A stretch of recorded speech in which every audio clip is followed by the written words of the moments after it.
Entrevistas, entretenimento, diversão. Xadrez Piraí, o seu lugar é aqui. E aí galera, Xadrez Piraí na área. Hoje temos a honra e a alegria de entrevistar uma das lendas do xadrez paranaense, que já formou equipes pentacampeãs dos Jogos Abertos do Paraná e tricampeã dos Jogos da Juventude do Paraná. Estamos falando da enciclopédia do xadrez, Arthur Monteiro.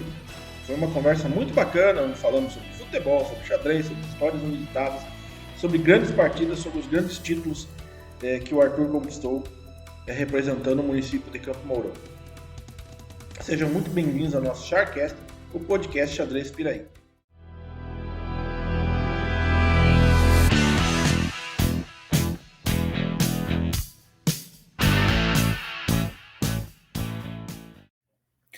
E aí galera, Xadrez Piraí na área, sejam todos bem-vindos para mais um Charcast, podcast Xadrez Piraí.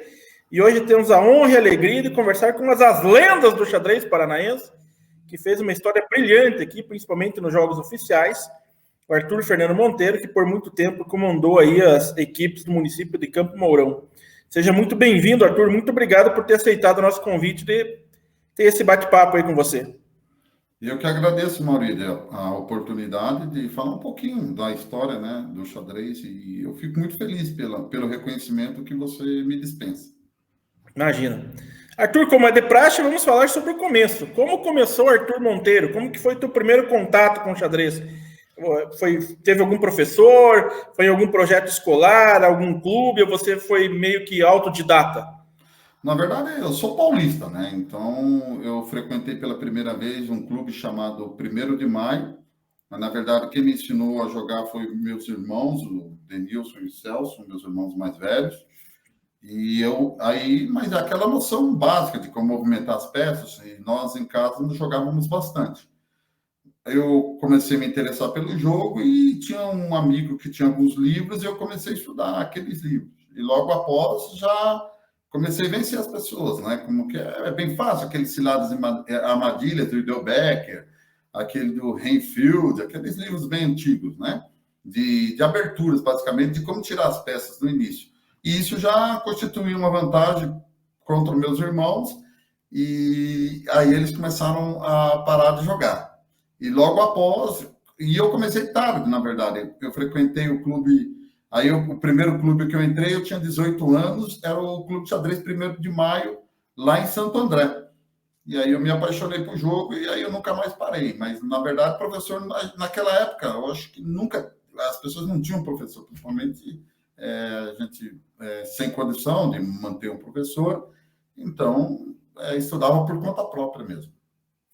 Cara, você sabe, veja que bacana, o primeiro livro que eu tive contato foi Aberturas e Armadilhas do Idel Becker, aquele capinha verde, e eu me senti o super-homem, né, depois que aprendi algumas ciladinhas ali e tal, só que aí, quando eu ia jogar com alguém mais forte, eu vi que não era bem por aí, né.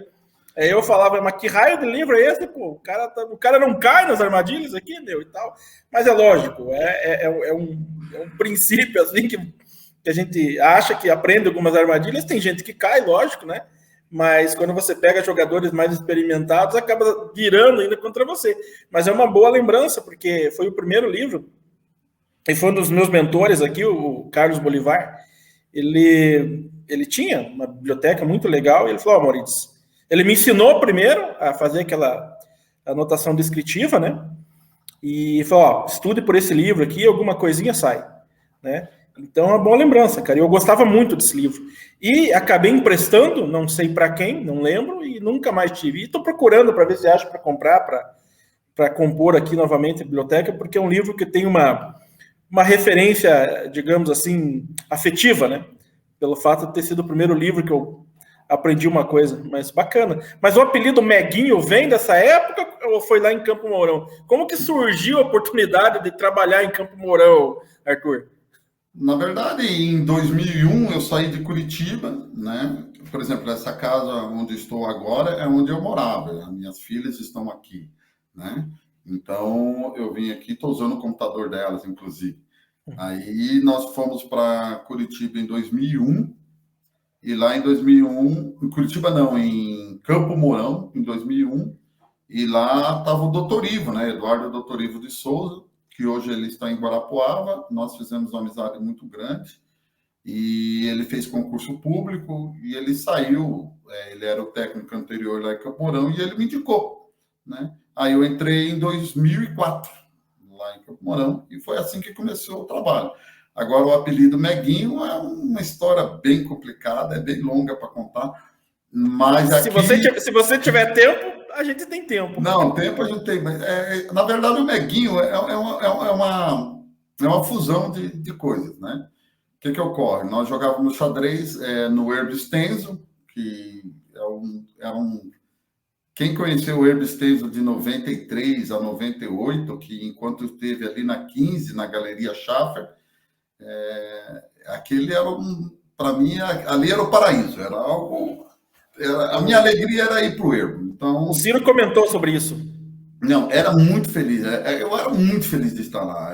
Você não imagina. Meus amigos todos de lá. Então, aquilo era o meu mundo. Aquilo era o meu lugar. E a gente jogava muito xadrez lá, né? Então, a gente falava e jogava, né? A gente falava assim, eu sou um mega. Começou assim, eu sou um mega. Aí o outro falou, eu sou um mega gênio, ou seja, mais que o mega. Aí misturou o Mequinho, né? Que na época ele estava tentando voltar logo após, né? Aí ficou Mega, Meguinho, Mequinho, e fez essa mistura toda. Mas, na verdade, é porque eu tirei uma foto tentando imitar a posição que o Mequinho fez naquele livro Mequinho, o perfil de um gênio. Então, eu tenho uma foto antiga, não sei se eu acho ainda, na qual eu imito. Aí os caras falam, é o Meguinho. Aí ficou Mega, Meguinho, Mequinho, foi essa mistura. Mas foi por aí, mais ou menos, para você entender isso. Entendi. Então, você tem... Uma coisa que eu conversei com alguns amigos seus e tal, com alguns atletas também, que me contaram algumas coisas. Pergunta isso para ele aí, que ele vai lembrar e tal. Mas, assim, o Ciro tem muito carinho por você, e o Ciro falou... Maurides, pergunta lá para o Arthur das ajudas que ele me dava nas preparações, nas partidas que eu joguei com o Choma, que eu joguei com a Florência e tal, que ele me ajudou. Pergunta para ele gosta dessa parte da história. E ele comentou justamente dessa questão do Herb Stenzo, que você gostava muito de participar dos eventos lá e tal. O Herb Stenzo era a minha casa. O Cabral falava assim, que é muito meu amigo também, ele falava que devia cobrar a entrada minha, né? De tanto que ele tinha lá dentro. O Ciro é de uma geração mais nova, né? Até eu tenho que confessar que eu fui um pouquinho cruel com o Ciro quando ele era mais jovem, né? Na verdade, naquela época, nós não éramos assim tão, digamos assim, corretos no modo de agir. Era até meio maldoso, né? Mas aí depois a gente foi fazendo amizade e as histórias deles é assim. O Ciro, ele calcula muito bem, essa é a verdade. Só que eu falo que ele não sabe nada de xadrez. Aí eu brinco com ele que ele não joga xadrez, ele joga búzios. Na verdade, quem falou que ele joga búzios é o Cabral. Ou seja, ele joga as peças, do jeito que as peças caem, ele joga. Né? Tá valendo. Tá valendo. Ou seja, ele calcula muito bem, na verdade, mas ele carece de conhecimento aí teórico, né, de como tirar as peças no início. E a gente sempre trabalhou muito junto, muito meu amigo. Eu mostrava algumas ideias interessantes. Aí tem uma partida muito bonita, que tem uma foto, se eu não me engano, na internet, na qual o Ciro ganhou do Choma de forma brilhante, né? Numa ideia que tinha uma abertura no Escandinava, quando eles jogavam ainda isso. E essa partida é bem famosa. Aí tem uma foto que, inclusive, está lá o Fira analisando a posição final e, de fato, constatou que a ideia era muito boa. E o Ciro conseguiu uma ótima vitória. Quanto à Florência, foi lá em 2015. Né? Nós fomos jogar em Montevidéu, o Continental das Américas, por sinal que foi o torneio da minha vida. Uma hora eu estava num absurdo, estava entre os 30 melhores, que foi um absurdo, faltando acho que 2 rodadas. Eu estava jogando muito bem, mas o fato, voltando para a partida do Ciro, que eu perdi para a Florência 1 ou 2 rodadas anteriores, né? E na mesma posição de um sacrifício de dama na Índia do Rei. Só que ela não caiu no sacrifício de dama, ela não quis entrar. Então eu confundi as ideias, joguei meio errado e ela ganhou muito bem. né? Mas com o Ciro a gente fez as melhoras e a gente preparou tudo para ele jogar. E ela entrou no sacrifício de dama. Então o Ciro ganhou da Florência sem a dama. Essa partida está na internet, aqueles que estão interessados, veja a Florência Fernandes de brancas e Ciro Pimenta de pretas. E ele sem dama, o sacrifício na posição famosa, tirada da partida Spassky-Broinstein, o sacrifício de dama, que a ideia é do Broinstein. Na partida aí do Broinstein perdeu, infelizmente, mas a ideia permaneceu. E aí tem muitas partidas famosas, tem um empate Seirawan, Kasparov nessa mesma linha, mas agora ela saiu de desuso, saiu de uso. Mas o Ciro Pimenta, ele aplicou e teve uma vitória fantástica, muito bonita. E aí eu brinco com ele que metade do ponto é meu. Não, com certeza. E eu vou buscar essa partida na internet e vou colocar o link aqui também na descrição desse podcast para a turma ver. E você sabe assim. Essa vale a pena. Com certeza, eu vou colocar o link aqui para a galera ver. Eu joguei poucas vezes. Eu acho que eu e você nunca nos enfrentamos num torneio, Arthur. Também se eu enfrentasse, era ponto garantido para você. Mas, tipo, o Ciro, eu joguei acho que uma ou duas vezes. Acho que joguei uma ou duas vezes. Teve uma partida que foi muito interessante a partida. Eu joguei aquele gambito dinamarquês e ele capturou os peões lá e tal. E aí depois ele achou uma linha interessante lá, e mesmo devolvendo os peões assim e tal, a minha posição começou a ficar crítica em um determinado momento. Se eu não me engano, foi num Paranaense, que foi naquela sala menor que tem no IEP. Eu acho que... Você fala dinamarquês, é o danês, né? É isso? Isso. Ah, uhum. Tá. Uhum. Entendi. Aí eu sempre gostei, mas isso funcionava bem ali com alguns paturebas e enfrentando algumas partidas ali de relâmpago, né? Aquele relâmpago raiz, né? Sem acréscimo. Né? Os reloginhos lá, que você descia a begornada naquele troço, não caía aquela setinha vermelha, né? E nossa, foi muito legal, mas é uma partida que eu tenho uma lembrança boa, porque eu até achei que fiz um bom jogo, e o Ciro sempre foi um jogador muito forte, e como você disse, ele calcula muito bem, né? Ele calcula bem, e ali você via os olhos dele correndo para os cantos do tabuleiro ali, eu falei, putz, já era, né? Ele achou alguma coisa aqui e tal, mas foi bem interessante. Então, mas acho que contra você, eu acho que eu nunca joguei. Uma lembrança que eu tenho de você, Arthur, e é uma lembrança que com certeza acho que traz também boas recordações para você, em jogos da juventude, jogos abertos, nos intervalos ali, ou quando você estava jogando, eu sempre gostava de acompanhar, a gente ainda não tinha tanta amizade, mas eu gostava muito de acompanhar suas partidas com o seu Victor, lá de Foz do Iguaçu. Cara, eu achava muito legal os jogos de vocês, assim, eu ficava tempos acompanhando, eu chegava a pegar uma banqueta, uma cadeirinha ali, e sentar, e ficava acompanhando. Cara, era muito legal as partidas de vocês. Eram duras partidas, e saía cada partida bonita ali, rapaz. Gostava muito, é uma lembrança muito boa que eu tenho de você com o seu Victor. Não, o seu Victor sempre foi um senhor muito elegante, né? Um cavaleiro realmente, e nós jogamos xadrez um bom tempo quando ele estava por Foz, né? E eu fiz uma amizade com ele, inclusive eu sou muito amigo da Aventura, né? A filha dele, até hoje a gente ainda conversa. Então, realmente ele era bons tempos, hein? E um dia me perguntaram, certa ocasião, quem era o maior ganhador dos Jogos do Paraná. Aí eu falei assim, provavelmente é o seu Victor, né? Ou talvez o Jomar, porque o Jomar está tanto tempo nisso que se somar tudo, provavelmente é ele. Mas o seu Victor ganhou muitas coisas por Foz do Iguaçu, né? Então, o Jomar estava na invenção do xadrez com o Lauro Cessa, né? Justamente. Então, porque não tem esse dado. Esse dado não tem como a gente procurar na internet. Então, eu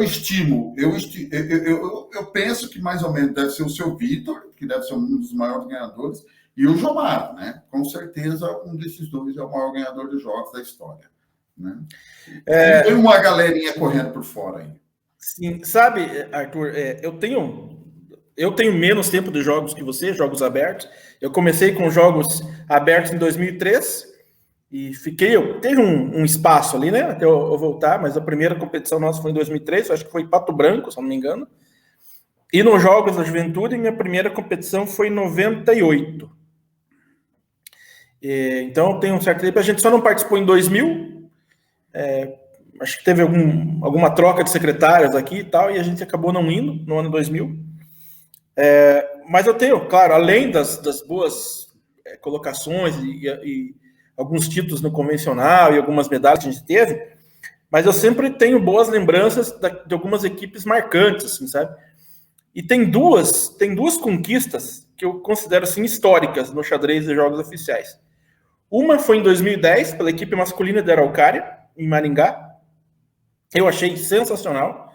E foi marcante porque a gente teve uma participação muito boa com o xadrez feminino também. E outra, eu não vou me recordar o ano, mas como remete à equipe de Campo Mourão, você vai saber com riqueza de detalhes, que acho que vocês ganharam o convencional, que vocês estavam batendo de frente ali com equipes tipo Foz do Iguaçu, que tinha uma equipe sensacional, Londrina, acho que Ponta Grossa, acho que vocês jogaram com Ponta Grossa, inclusive, na última rodada. Eu não lembro que ano que foi esses Jogos Abertos, mas eu lembro que vocês vibravam na hora que vocês foram receber as medalhas ali e tal.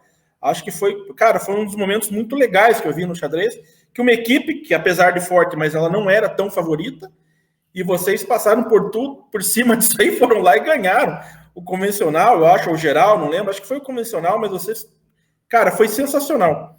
E com certeza compartilhe para nós esse momento épico aí do xadrez de Campo Mourão. Na verdade, isso foi em 2008, né?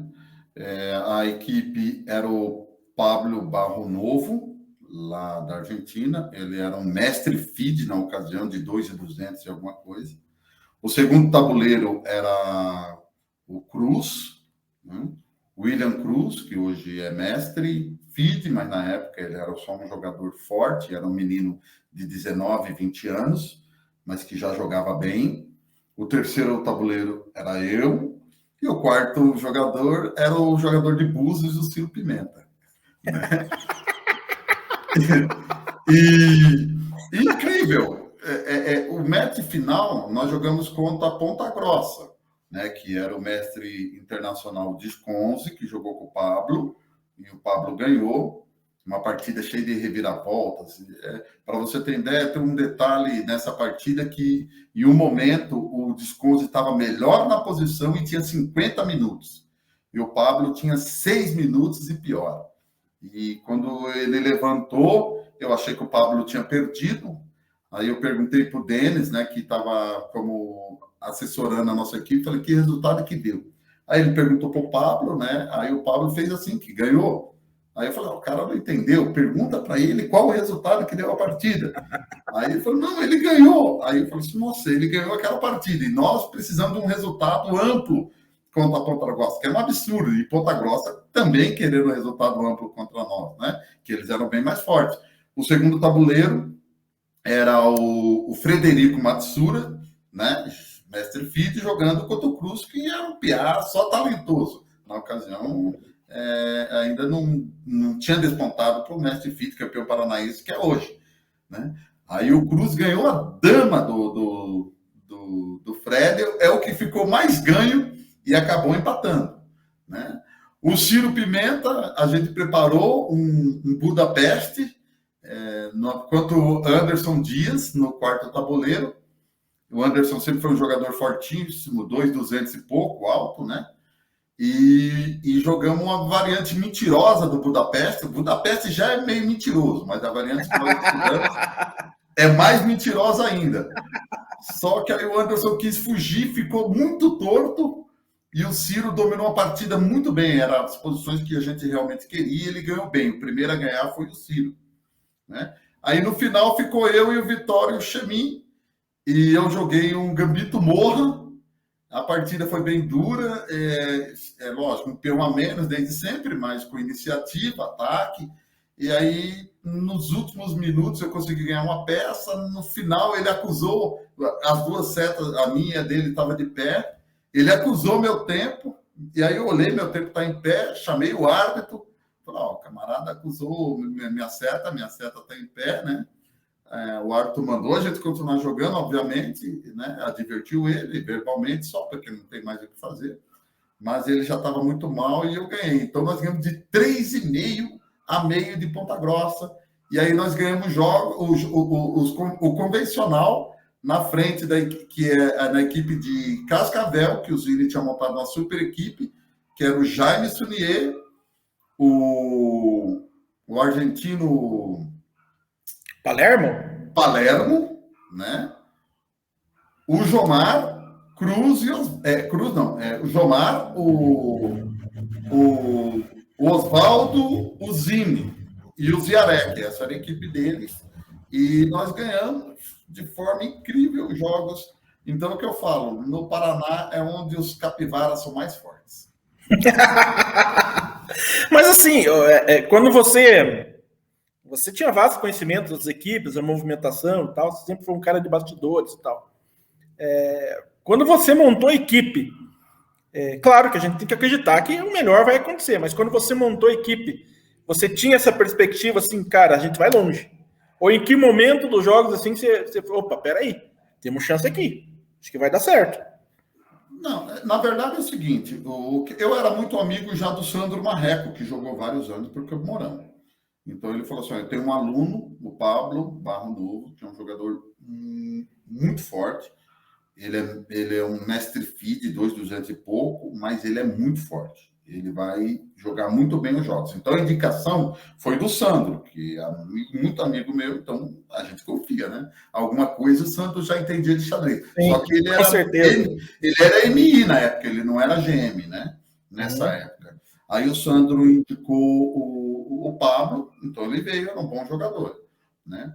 Aí o Cruz tinha jogado o ano anterior para o Cascavel, mas Cascavel montou uma super equipe e o Cruz ficou fora, entendeu? Aí eu chamei o Cruz para jogar com a gente. Aí eu falei, Zina, eu vou chamar o Cruz. Ele falou, não, pode chamar que a minha equipe está fechada, esse ano o Cruz não vai jogar. E o Cruz veio jogar com a gente. Aí eu joguei no terceiro e o quarto era o Chiro, né? Que é muito amigo. Na verdade, ele não tem a ambição de ganhar, mas nós vamos sempre para jogar, né? A gente tinha sempre uma fala, né? Quando eu jogava lá, bem antigo, eu, Cabral, o Labadi, o Oswaldo, a gente jogamos por Medianeira, a gente sempre falava, se a gente aplicar um 4-0, se a gente aplicar um 4-0, né?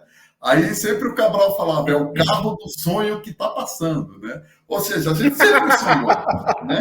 Tá certo, justo. A gente ia jogar com a equipe mais forte, mas a gente sempre acreditou. Então, na verdade, é essa, né? O Capivara, ele não tem juízo, ele não tem medo. Então, a gente ia para cima dos adversários como que com chances iguais, sabendo sempre que nós éramos mais fracos. Quando nós ficamos sabendo que nós íamos jogar com Ponta Grossa, para você ter uma ideia, nós queríamos jogar, sabe por quem? Nós queríamos jogar contra Maringá, na última. Maringá era Bolívar, era o Zip. Olha para você ter uma ideia, a gente queria jogar com essa equipe, mas sobrou para nós Ponta Grossa. E quis o destino, que foi um dia iluminado, deu tudo certo e ganhamos e fizemos bagunça. Sorte que não tinha celular com câmera, tudo isso na época para filmar, que nem hoje, porque senão o pessoal ia ver talvez a maior festa que foi feita. Cara, eu lembro. Jogos, né? A gente fez muita bagunça e a minha partida foi a última a acabar. Rapaz, nós pulamos e a gente fez a conta rapidíssimo e nós descobrimos que tinha ganho jogos. O Jaime chegou a falar assim, mas por que eles estão comemorando tanto, né? Aí, falei, não, nós ganhamos o convencional por meio ponto na frente deles. Imagina, ganharam de uma equipe que tem dois GMs, né? Só que no Paraná mesmo acontece essas coisas.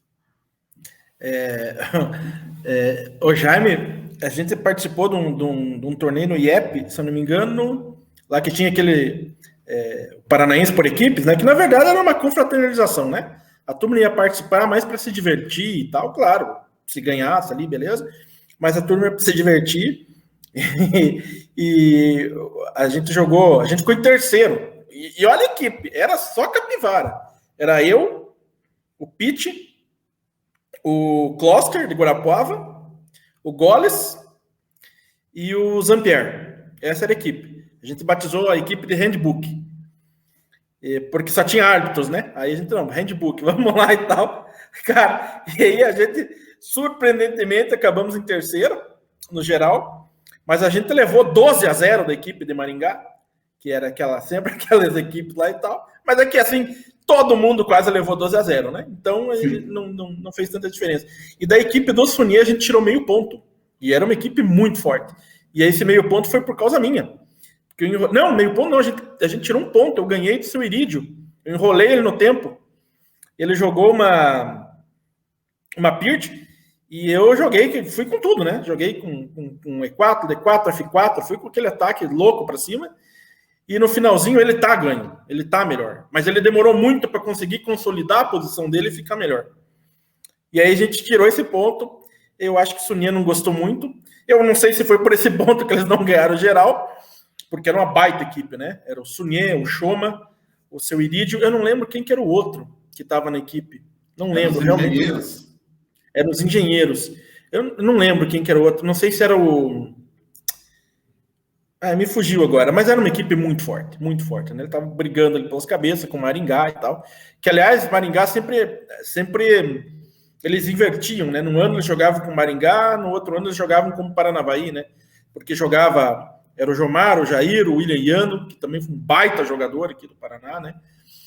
Mas assim, voltando a essa questão... Sim, exatamente.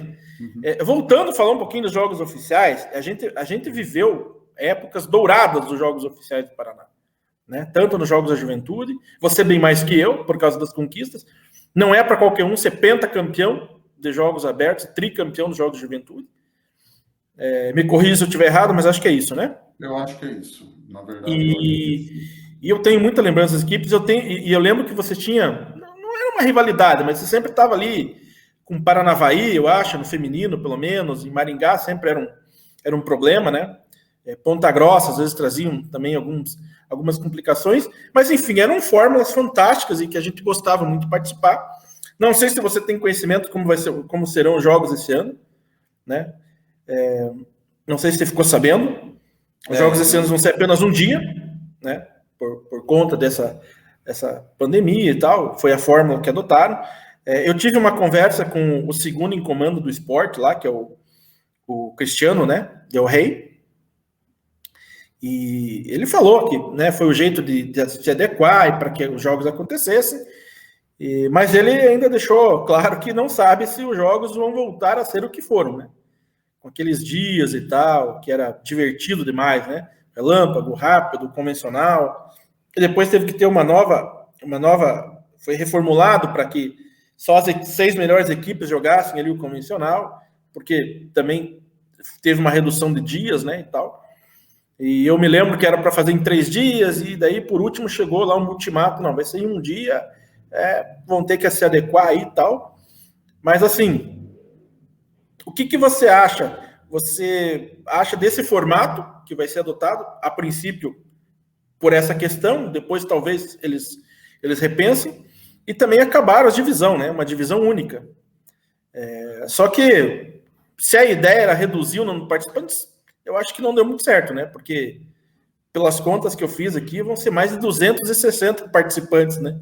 Ali das equipes. Os jogos abertos, acho que vão ter 23 equipes masculinas e 11 femininas.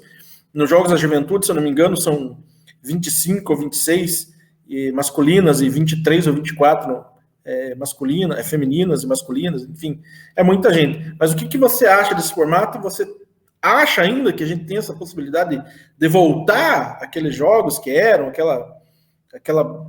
era muito interessante, né? Se jogar o fim de semana, as individuais, e depois ali durante a semana o convencional.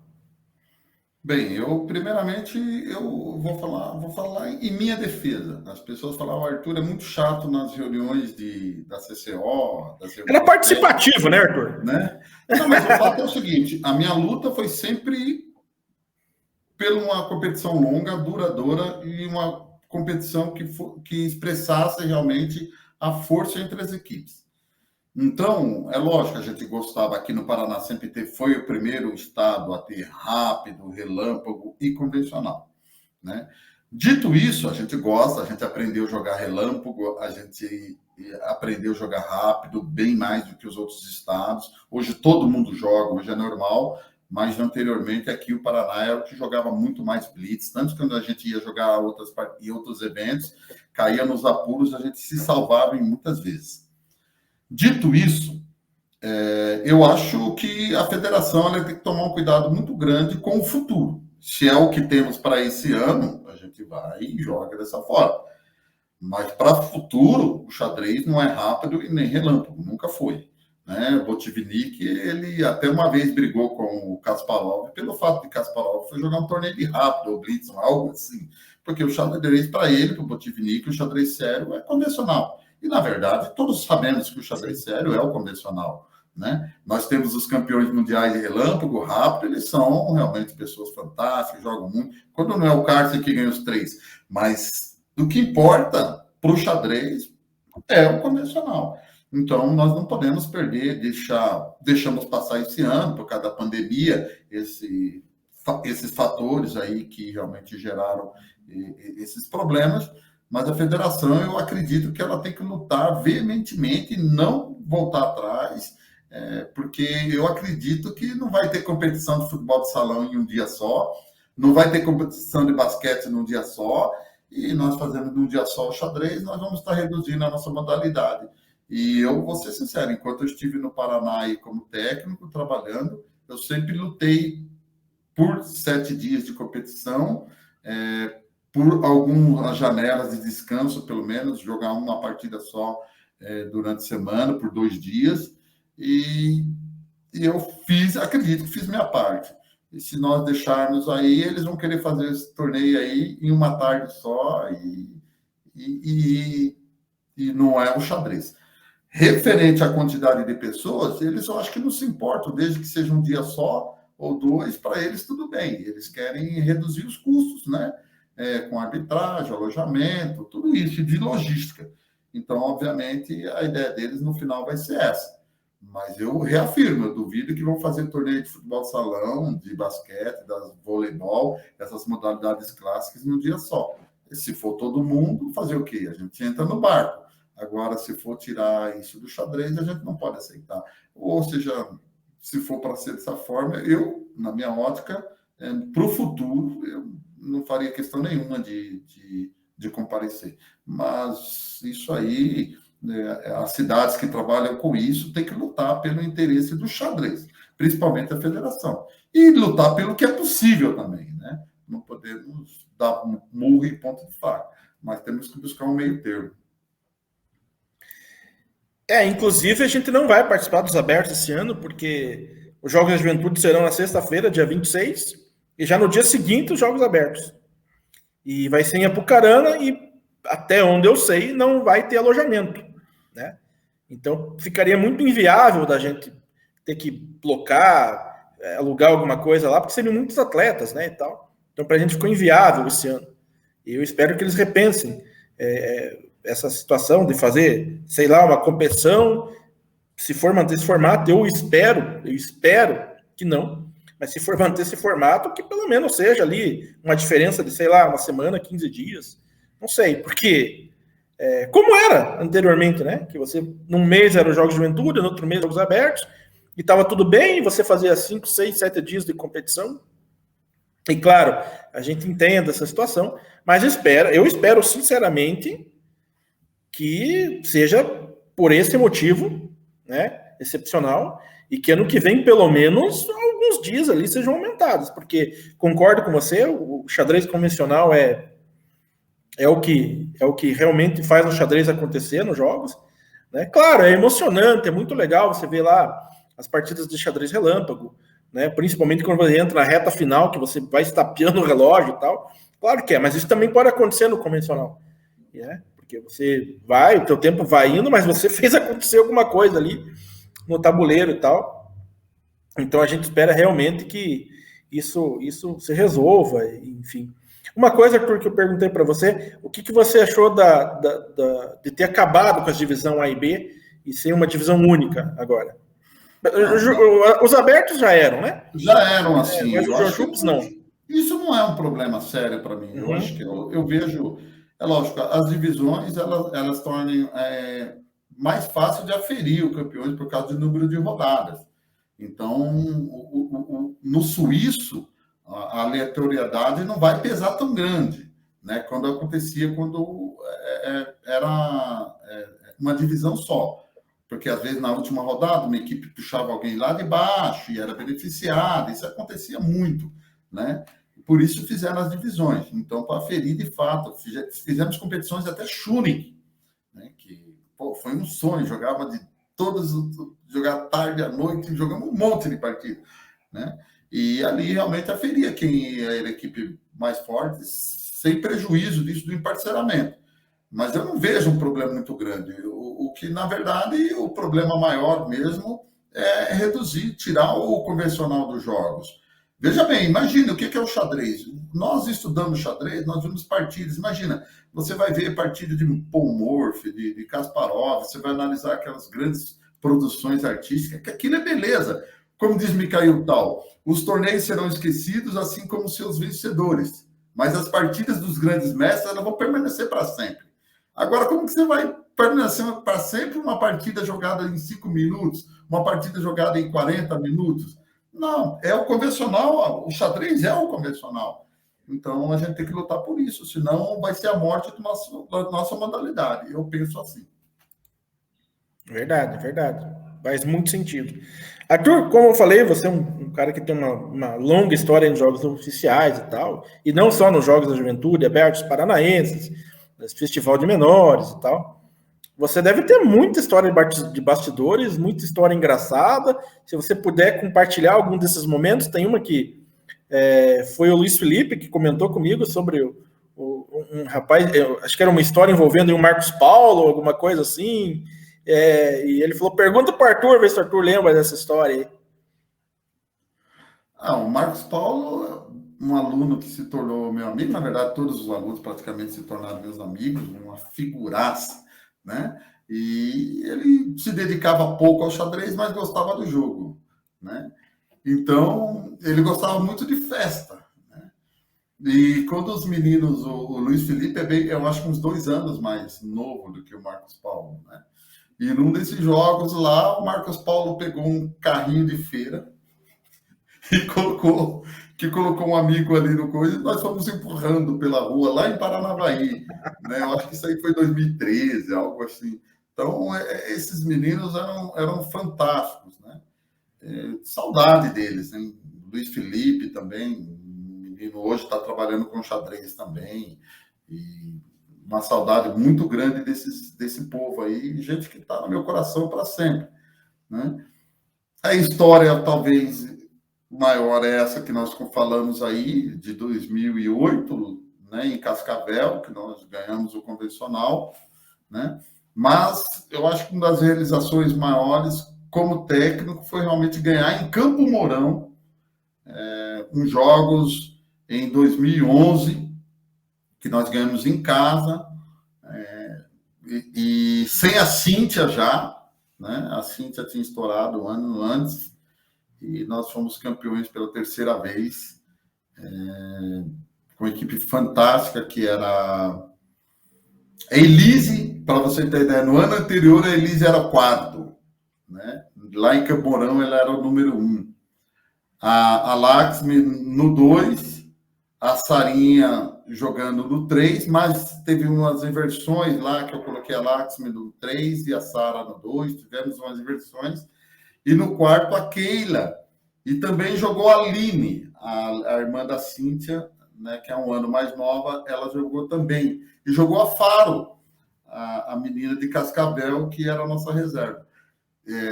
Mas aquele ano a gente ganhar em Campo Mourão, eu lembro que a gente ganhou da poderosa equipe de Paranavaí, que era a Jéssica Catcard, as 2 irmãs, né? A Juliana e a japonesinha, eu esqueci o nome, a Sacada. Sacada, então, uma equipe fantástica, e nós ganhamos em casa. Nós fizemos uma festa, né? Eu lembro que a palestra antes da rodada decisiva contra Paranavaí, que eu acho que foi numa quarta-feira ou numa quinta, foi: nós podemos perder os jogos, nós ganhamos jogos, mas esse não. Esse nós vamos ganhar. Então, Então, foi uma felicidade muito grande nós ganharmos em Campo Mourão em 2011. Eu acho que é uma realização. Éramos favoritos, a nossa equipe de fato era favorita, porque aquele ano a Elise ganhou absolutamente tudo que um jogador pode ganhar no xadrez. Tanto que ela foi o orgulho do Paraná. Lembro, Elise, eu lembro. ela ganhou o prêmio entre todas as modalidades no Juventude. Eu lembro. Ela ganhou tudo que você possa imaginar. No xadrez a nível Brasil, não é só Paraná, sim, a nível Brasil. Foi um orgulho para a modalidade do Paraná. Sim, claro, para Campo Mourão, que é atleta lá, mas para o Paraná foi um orgulho muito grande, né? O xadrez ter vencido. E foi uma pena, eu acho que não existe mais esse prêmio, né, Arthur? Foi uma pena ter acabado. Eu não lembro mais de ter esse prêmio. Não teve mais, mas na verdade nós vivemos o que acontece? Nós tivemos um momento difícil pelo seguinte, juntou a pandemia, juntou várias variáveis, né? Greves de professores, então nós passamos por anos turbulentos, né? Então, alguns dirigentes, eu acho que até se aproveitaram disso para economizar um pouco de dinheiro nessa área de esporte, como se isso fosse resolver algum tipo de problema, e eles estão deixando o esporte um pouco de lado. Mas a gente tem que lembrar o seguinte, o povo tem que lembrar, né, as pessoas. Eu não quero fazer política, mas acontece o seguinte, o esporte no Paraná, ele é política. Então, quem sabe, mudando nossos dirigentes aí para o futuro, as coisas voltam o que era antes. Então, a gente tem que acreditar nisso, sempre olhar para frente e ver, esse pessoal, para nós, que somos do esporte, não foi legal. Então, mudar essa gente, procurar influenciar os amigos, mostrar para nós um caminho maior, quem faz uma proposta para o esporte. Porque, gente, o esporte, perto da receita do Estado, eu não sei nem se é 2%. E 2% não vai resolver problema na saúde, na educação e nada. Mas tirar do esporte é um absurdo. E as pessoas acham que o esporte ele é secundário. E não é. Na formação de indivíduo, ele é importante. Mostra aí, xadrez de Campo Mourão, né? Nós temos engenheiros, né? Nós temos pessoas de várias funções. Ou seja, o esporte realmente capacita o ser humano. Não pode, até não ser um campeão mundial de xadrez, que é muito difícil. Mas ele forma o caráter do ser humano, sem dúvida alguma, e ele pode usar o que ele aprendeu no esporte em várias outras áreas. Isso aí eu acredito muito. Com certeza. E você falou dessa questão, o xadrez ajuda, com certeza, é um fator muito importante na formação de caráter e de cidadania, porque, o nosso lema aqui no Xadrez Piraí era mais do que enxadrista formando cidadãos, porque acho que as coisas são muito ligadas, né, Arthur? Quem trabalha com esporte e tal, são meio que indissociáveis. Mas sabe por quê? Tem um filme, falando sobre esporte, não só do xadrez, tem um filme que o Samuel Jackson, ele é um treinador de basquete, e ele vai para uma escola. Né? O Coach Carter. Isso. Aí o time dele vai vencendo, e no final, na competição final, ele perde o jogo, né? Aí o que me chamou a atenção é a última fala que ele fala para o time, porque o pessoal fica decepcionado, né, que não ganhou. Aí ele fala assim, eu errei com vocês, né? Eu fui contratado para fazer vocês atletas e eu acho que eu fiz de vocês alunos, uma coisa assim. Então, eu acho que é bem legal. Não é só vencer, né? É formar para o futuro, principalmente. Claro, e eu gosto muito desse filme. Outro filme que tem uma frase muito forte, uma frase muito marcante, Milagre no Gelo, né? Daquela Olimpíada do hóquei no gelo, que a Rússia era uma máquina, tinha vencido todas as Olimpíadas até então ali, né? Umas 5, 6, e os Estados Unidos e tal. E daí o técnico vai lá, seleciona, e o cara, não, mas você tá deixando os melhores de fora. Mas eu não quero os melhores, eu quero os que servem. Sabe, eu fiquei com aquilo na cabeça, falei, E naquele momento deu muito certo, né? Deu muito certo. É um filme brilhante, cara. Eu gosto muito desse filme. Outro filme que é muito legal, Arthur, já que a gente entrou nessa seara, a gente já volta ali pro jogo, mas entrou nessa seara, que eu sei que você gosta também. Não sei se você já assistiu um filme sobre Olimpíada, se eu não me engano, de 76. 76 ou 72, que o filme chama-se 3 Segundos, que é sobre basquete, e que a final ali entre Estados Unidos e Rússia, Guerra Fria também comendo solta, E aí dá um problema lá no cronômetro e eles voltam 3 segundos. Os Estados Unidos estão comemorando, desculpe os spoilers aí, gente, mas os Estados Unidos estão comemorando. Quer dizer, não é tão spoiler, por isso que já aconteceu, né? Mas, tipo, os Estados Unidos estão comemorando e eles voltam esses 3 segundos lá e a Rússia consegue a virada nos 3 segundos, cara. É impressionante. E aí, depois, as histórias de bastidores ali que aconteceu no vestiário, envolvendo o técnico, daí eu deixo que vocês assistam um filme porque é muito bacana. Porque nas Olimpíadas, se vocês procurarem no YouTube, vocês vão achar os jogos, mas não vão ver esses bastidores que foram muito legais. Eu até indico vocês assistirem esses 3 filmes que a gente citou aqui, porque são filmes brilhantes, cara. São filmes brilhantes mesmo, assim. E esse 3 segundos eu achei surreal, cara. Assim, surreal. Um negócio que, na verdade, eu acho que deveria virar filme também, Arthur. É o Pan-Americano de 1987, a seleção brasileira ganhando dos Estados Unidos. Isso tinha que virar filme, cara. Não, o Brasil poderia aproveitar, né? É lógico, na época os Estados Unidos não era um time profissional, mas se você for olhar lá, acho que naquele time já tinha o Robson, era uma baita equipe. A Torre Gêmeas, né? Que jogou lá do Ducan, né? Então era um time de jovens, mas era um time excelente. E o Brasil lá, o Oscar jogou a bola de qualquer jeito que o Oscar jogava a bola caía. Né? Então foi um dia. Isso aí foi 86 no Pan-Americano. 87, acho que, Arthur. 87, isso. 87. Foi o Pan-Americano, mas fantástico essa história. Foi. Muito boa também. O Brasil podia aproveitar isso daí. Exatamente, podia virar filme isso aí e tal. Eu assisti muitos filmes de esporte, assim como você, e tem o Milagre de Berna, que é sobre a Copa do Mundo de 54, que a Hungria tinha uma baita seleção, tinha ganhado da Alemanha na primeira fase, sei lá, de 6-7-2, e aí vai e perde na final, né? Então tem uma história muito legal. Começou ganhando de 2-0, como todos os jogos, né? Ele sempre começava ganhando 2-0 e a Alemanha foi e virou. Mas é o que eu falo, o esporte ele serve de superação, né? Para mostrar para o indivíduo que ele é capaz. E a gente... Isso é um ensinamento para a vida, né? E a frustração com a derrota ensina muito. A gente, às vezes, minimiza, mas é verdade, ensina muito você a aprender com frustração. Principalmente essa geração, que, às vezes, ela não conhece um pouco da frustração, ela é super protegida, né? Então, ela não conhece. O esporte vai ensinar, porque, no final, só ganha um, né? Então, a gente aprende mais a perder do que vencer. Né? Só quem perdeu um pouquinho foi Capablanca, agora o Magnus Carlsen, mas o Capivara, o que ele mais faz é perder. O que eu mais fiz na minha vida foi perder. Então, a gente aprende com isso. Né?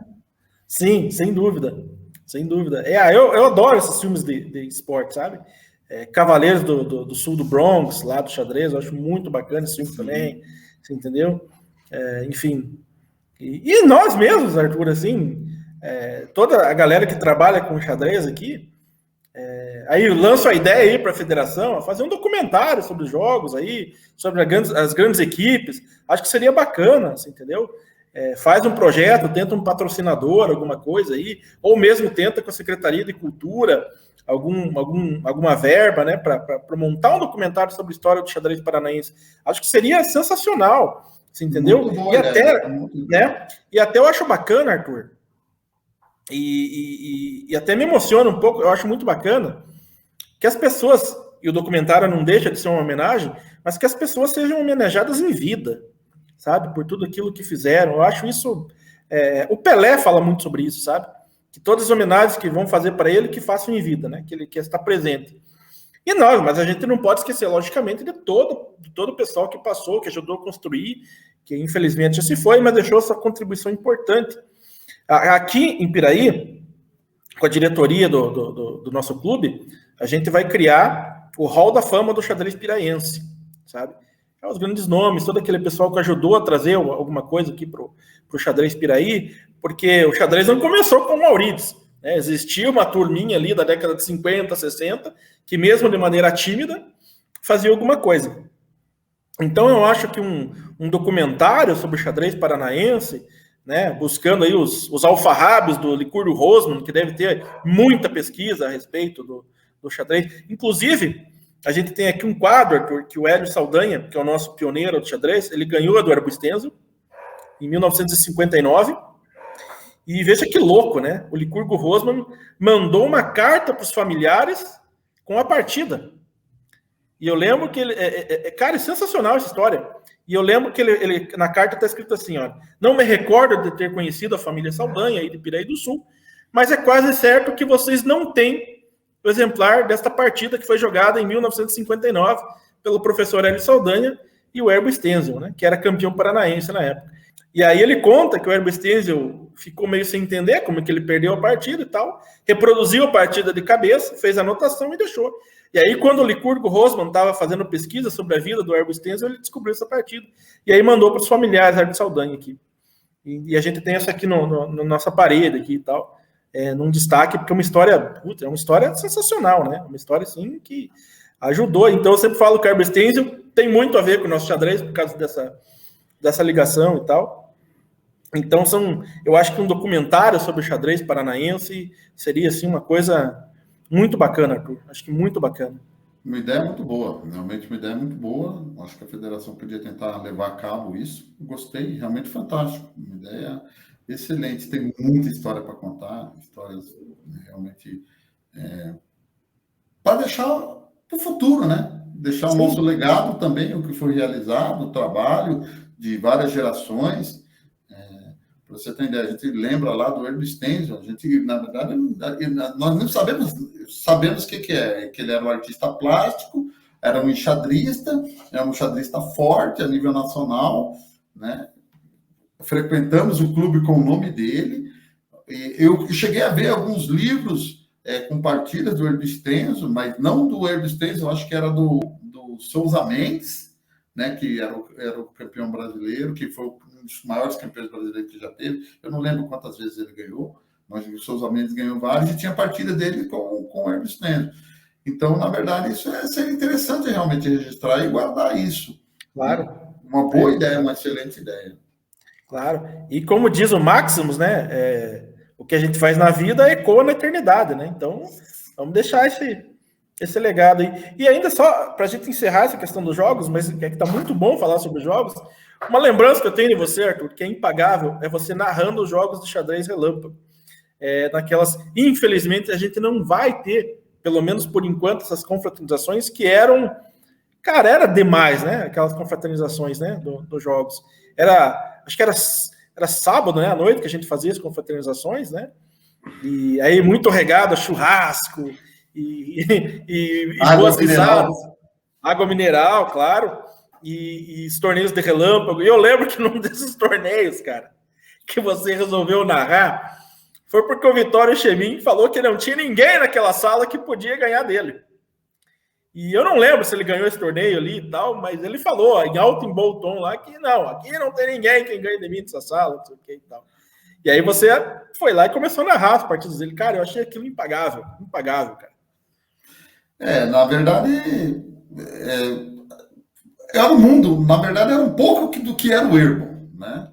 Por isso que eu falo, porque eu gostava do Herbo Stenzel, porque o Herbo, a gente narrava a partida, dava palpite, fazia bagunça. Não sei se você já viu aquele vídeo que está todo mundo em silêncio, um vídeo que as pessoas estão em volta de uma partida só, né? Aí quando o cara vai dar um mate, vai vencer a partida, algo semelhante, assim, não dá para ver direito o que está acontecendo, mas que ele vai vencer a partida, a galera invade, faz bagunça, né? Então, para você ter uma ideia, o Herbo Stenzel, 96 até 98, era mais ou menos isso aí.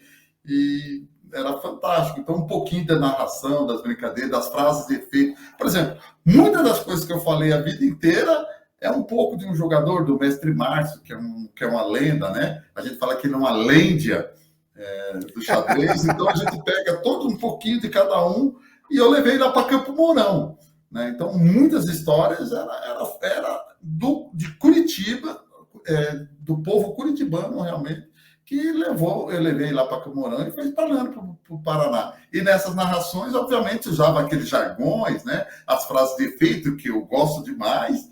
Então, misturando com frase de filme e tudo, e aí ficava super engraçado, a galera adorava. Aí começaram sempre, né, nos jogos, me convidavam para fazer as narrações ali, e nessa confraternização era muito divertido, realmente. Bons tempos. Sim. Uma coisa também que eu não fico stalkeando as pessoas, mas eu gosto de ver, principalmente os teus comentários, zoando argentinos, no futebol, porque eu acho que é divertidíssimo, e quando você zoa o Ferreiro, principalmente, então aquilo para mim, eu racho o bico vendo aqueles comentários eu lá e tal. Pelé usava capa e voava, não sei o que e tal. E, como diz o Galvão, ganhar é bom, mas ganhar da Argentina é muito melhor, né? Mas brincar com os argentinos, isso é pra você ter ideia. Ó, o Sandro jogou por Campo Mourão 4 anos, né? Coitado, o que ele sofreu lá, né? O que ele sofreu com a gente. O Pablo, nossa, ele jogou um ano só, mas a gente brincava com a Argentina, a gente sempre pegou muito no pé, né? E a gente sempre levou na esportiva. Agora o Hermano, ele é mais malandro, né? Então, o que acontece? Ele sempre vai ter uma história, ele sempre retruca, né? Ele sempre deturpa os fatos. Aí ele fala de Maradona, fala de Messi, né? A gente fica discutindo e brincando sobre isso, né? E hoje, inclusive, a gente estreitou mais a relação eu e o Hermano. Então, a gente fez meio que um armistício, mas quando se trata de futebol, não, né? Aí não dá, né? Aí não dá, aí a gente bate mesmo. Aí ele inventou agora que a Argentina ganhou a Copa Mundial da América no Maracanã. Essa é a frase dele. Depois, logicamente, desde 93, 25 anos sem ganhar nada. Aí, 29, né? 28. Alguma coisa assim. Ficou muito tempo. Eu queria que interasse uns 50 anos. Tá? Podia ter ficado mais, né? Infelizmente, o pessoal pisou na bola aí nessa finaleira. Aí. Mas vamos ver. E ainda sobre futebol, você é torcedor do Parma e talvez uma das maiores rivalidades aí dos últimos tempos foi Flamengo e Palmeiras, né? E vão se enfrentar na Libertadores aí. Qual que é a tua expectativa pro jogo aí? O que você espera? Eu acho que uns 65% Flamengo, uns 35% Palmeiras. Né? Não, mas o Flamengo deu uma caída monstra esses últimos 3 jogos aí, e por outro lado, o Palmeiras resolveu ganhar agora esses últimos jogos aí e tal. Não, mas o elenco do Flamengo, de fato, ele é melhor, é indiscutível, entendeu? E o Flamengo já viu que não vai dar para o brasileiro. Então a gente não pode usar o brasileiro como termômetro, entendeu? O Flamengo já viu que não vai dar para eles. Queria ganhar, lógico, todo mundo quer ganhar, mas está muito longe do Atlético Mineiro. Então ele já viu que não vai dar. Então ele vai focar nessas 2 competições que ele tem. Ele vai jogar agora com o Atlético Paranaense, a semifinal aí da Copa do Brasil. E logo após vai tentar um jogo só contra o Palmeiras, aí tudo pode acontecer. Então, como diz o outro, né, o carro do sonho que está passando. Nós vamos ganhar. Eu tenho muitos amigos palmeirenses, né? Muitos amigos palmeirenses. E eles falam, pô, Maurício, mas não é fácil ganhar do Flamengo? Eu falei, cara, é um jogo só, velho. É um jogo só. Você quer exemplo maior do que aconteceu? Você quer exemplo maior do que aconteceu agora contra o Fluminense? O Fluminense teve 27% de posse de bola. Mas hoje 27%. Mas hoje o futebol mudou muito. Porque o que acontece? Cara, os caras vão lá, jogam por uma bola, eu falei, isso pode acontecer. Mas o Palmeiras não vai jogar assim, cara. Eu acho que um dos melhores jogos do brasileiro no Brasil esse ano foi a final lá do Supercopa, Palmeiras e Flamengo 2-2. Que acho que ali mostrou como é o futebol, cara. Foi um jogo de futebol. Eu vou dizer o que eu acho do futebol. As pessoas falam que existe uma evolução, né, no futebol. Eu acho que houve uma involução. E essa involução principalmente, ao meu ver, é técnica. Ou seja, se eu der uma bola para um jogador com o Romário, vamos supor, o Ronaldo Fenômeno, o Ronaldinho Gaúcho, o Meia, com esses camaradas, se eu der a posse de bola, o Romário não vai perder 10 gols lá na frente e vai terminar 0-0. O Romário vai cansar de fazer gol. Aí todo mundo vai falar assim, nossa, mas também ele estava na frente do gol, mas o Romário, ele vai caixa. Entendeu? O Ronaldinho Gaúcho, ele ia arrumar um jeito de enfiar uma bola. Então, o que eu falo? Hoje, o jogador, ele evoluiu tecnicamente, então eles não têm capacidade de infiltração nas defesas. É lógico, hoje se corre mais, se marca mais, tudo mais. Mas o jogador, a técnica do futebol, ela diminuiu bastante. Então, faz com que seja mais fácil de você marcar. É o que falavam, né? O Tostão não, o Gerson falava isso. Imagina, da seleção de 70, não tinha como marcar, né? Como que ia marcar Pelé, Tostão, Jairzinho, entendeu? Não tinha como marcar, é muito talento. Então era impossível de marcar todos esses jogadores num time só. A última Copa que nós ganhamos, eu sempre falo, o Brasil ganhou quando não dava para perder. Imagina, o Ronaldo Fenômeno, o Ronaldinho Gaúcho, o Rivaldo, né? Só esses três, fora o time atrás, que era um time bem seguro, mas são jogadores de talento mundial. Todos eles foram os melhores do mundo. Então é praticamente impossível marcar esses jogadores o tempo inteiro. Então algo vai acontecer. Então, como hoje nós temos só o Neymar, falando de Brasil, aí se torna mais previsível, né? Vão marcar o cara, vão fazer que nem a Bélgica, colaram lá no Neymar, aí ele vai ter menos chance de fazer jogadas e a gente vai cair a bola no Renato Augusto e aí as chances de fazer o gol são menores. Então eu vejo o futebol dessa forma.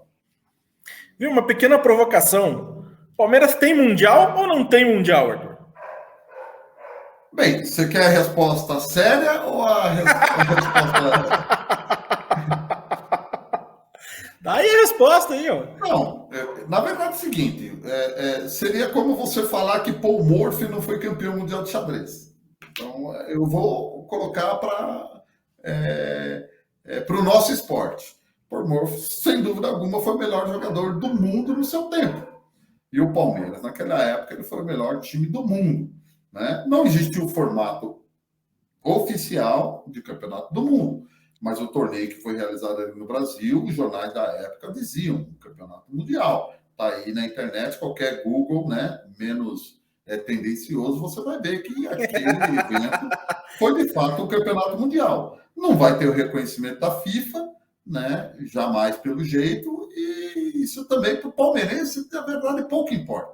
Para você ter uma ideia, eu não gosto nem da camisa do Palmeiras agora. Eu ia comprar uma camisa do Palmeiras para mim. Eu não comprei, sabe por quê? Porque ela tem a estrela. O meu clube é tão grande que não precisava ter estrela nenhuma. Eu só queria o símbolo. Você entendeu? O Palmeiras não precisa ter estrela de que o campeonato ganhou. Não, é só o símbolo. Entendeu? O símbolo diz mais do que as estrelas. Então, eu vejo o futebol dessa forma. Então, para mim, pouco importa se o Palmeiras tem ou não. E se o pessoal fala que não importa. O Palmeiras é o maior ganhador de futebol brasileiro, disparado. Então, o resto... Disparado também não, mas é o maior. O resto é intriga da oposição. A gente zoa, a gente brinca muito sobre a questão do Mundial e tal. Mas você falou mais ou menos aquilo que o Joemir Bet, né, sempre fala, né? Que você não precisa explicar para um palmeirense o que é ser palmeirense, né? E para quem não é palmeirense é desnecessário você explicar, né? Mas, um exemplo que eu falo, vamos supor, o Pelé não é campeão brasileiro de futebol, então. Porque depois eles juntaram. Como é que era? Era Roberto Pedrosa, né? Pedrosa, né? A Taça Brasil. Então, são eventos que tiveram. Mas o pessoal fala que aí eles usam, né, que o Palmeiras foi campeão de fax. Mas vamos supor, então, o Palmeiras foi campeão do fax. É verdade, né? verdade. Vamos fazer essa brincadeira, é legal. Para tirar sarro é legal. Mas então eu vou falar, Pelé nunca foi campeão brasileiro de futebol. É um absurdo. É um absurdo isso. É um delírio. É só quem não sabe nada do futebol do Brasil, ele existe desde lá no início, em 1900. Dizer que o melhor jogador de todos os tempos, o cara que é tricampeão mundial de futebol, não foi campeão brasileiro, é um delírio. Então, essa argumentação, esse discurso aí, para mim, não tem muito sentido. Né? Talvez tenha um erro ali, aferir os títulos anteriores, a gente pode discutir, mas que os eventos existiram e na época, imagina, o Brasil, um país continental como é o nosso, né, é o que tinha para a época. Né? Era impossível o cara sair lá de Porto Alegre e jogar lá no Ceará, né, como acontece nos dias de hoje por causa do avião. Antigamente era muito mais difícil. Então, o que tinha na época era isso. E seria a mesma coisa, a gente falar, quem é campeão oficial? É de Styles para frente. Tá? Aí eu vou falar, Anderson não foi campeão mundial, não foi o melhor do seu tempo, Murphy não foi o melhor do seu tempo, não foi considerado campeão mundial, Philidor não foi o melhor jogador do seu tempo. Então, são discussões assim, acabam sendo vazias, né? E é o que o Paulo fala, né? O importante são as partidas que foram jogadas, que ficam na memória para sempre. Você quase me convenceu, Arthur. Mas eu sei que a tua ideia não é tentar me convencer, porque você já deixou isso muito claro. Mas é uma conversa bacana. Eu tenho um amigo, até vou mandar um abraço aí, salve, Bruno Rodovanski. É um dos mais palmeirenses, Wagner, Sandrini, Canesso também. São palmeirenses fanáticos aqui, sabe? Em Piraí. E a gente sempre fica zoando ali e tal. Mas é assim, é sempre essa conversa divertida ali, né? Enfim. Mas é sempre uma conversa, eu sempre provoco eles. Mas então o Botafogo é tricampeão no mundo. Então o Fluminense foi campeão em 52, daí e tal, sabe? E a gente fica nessa. Mas, bom, de fato foi campeão em 52. Né? Mas faz parte o xadrez, se não fosse essas coisas, também não era tão legal. Sim, entendeu? sim. Então eu entendo, como diz a zoeira sem limites, não tem fim, né? A zoeira não é bem. Faz parte, né, isso aí faz parte. Faz parte. Mas é bacana, assim, cara. É bacana. Sim, essa discussão ela é bem legal. Mas se a gente for pensar de forma séria, eu vou ser bem sincero, para o palmeirense de fato, que nem eu, isso aí pouco importa. Entendeu? É o que eu falei. Eu acho que o símbolo do Palmeiras ele é maior do que muita coisa. Esse é palmeirense mesmo, olha aí, gente. Você sempre foi palmeirense, Arthur, desde de criança, assim e tal? Não, eu acho que eu me tornei palmeirense em 86, quando o Palmeiras perdeu para o Internacional de Limeira. Né? Meu irmão mais velho é palmeirense, né? E o Palmeiras perdeu uma final de um paulista que estava na fila lá, aos 16 anos, e perdeu para o Internacional. O Palmeiras foi Internacional de Limeira. Aí o Palmeiras foi campeão somente em 93, com aquele time lá já na era Parmalat, né? Aí foi bicampeão brasileiro, bicampeão paulista, campeão da Copa Rio-São Paulo, né? Ou seja, aquele Palmeiras ganhou tudo praticamente. Bacana. Bom, Arthur, vamos entrar agora em alguns quadros aqui do nosso podcast. E o primeiro quadro é o Momento Kasparov. Momento Kasparov.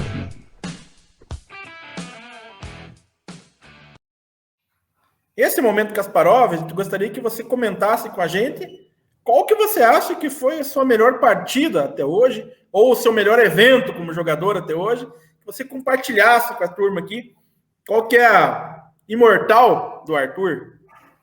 Eu sempre falo que eu faço imortais onde eu vou jogar, né? Mas comparar Momento Kasparov é complicado, né? Aí o Capivara, ele sabe a dimensão do que é Kasparov e quem é ele. Mas caindo na brincadeira, eu tenho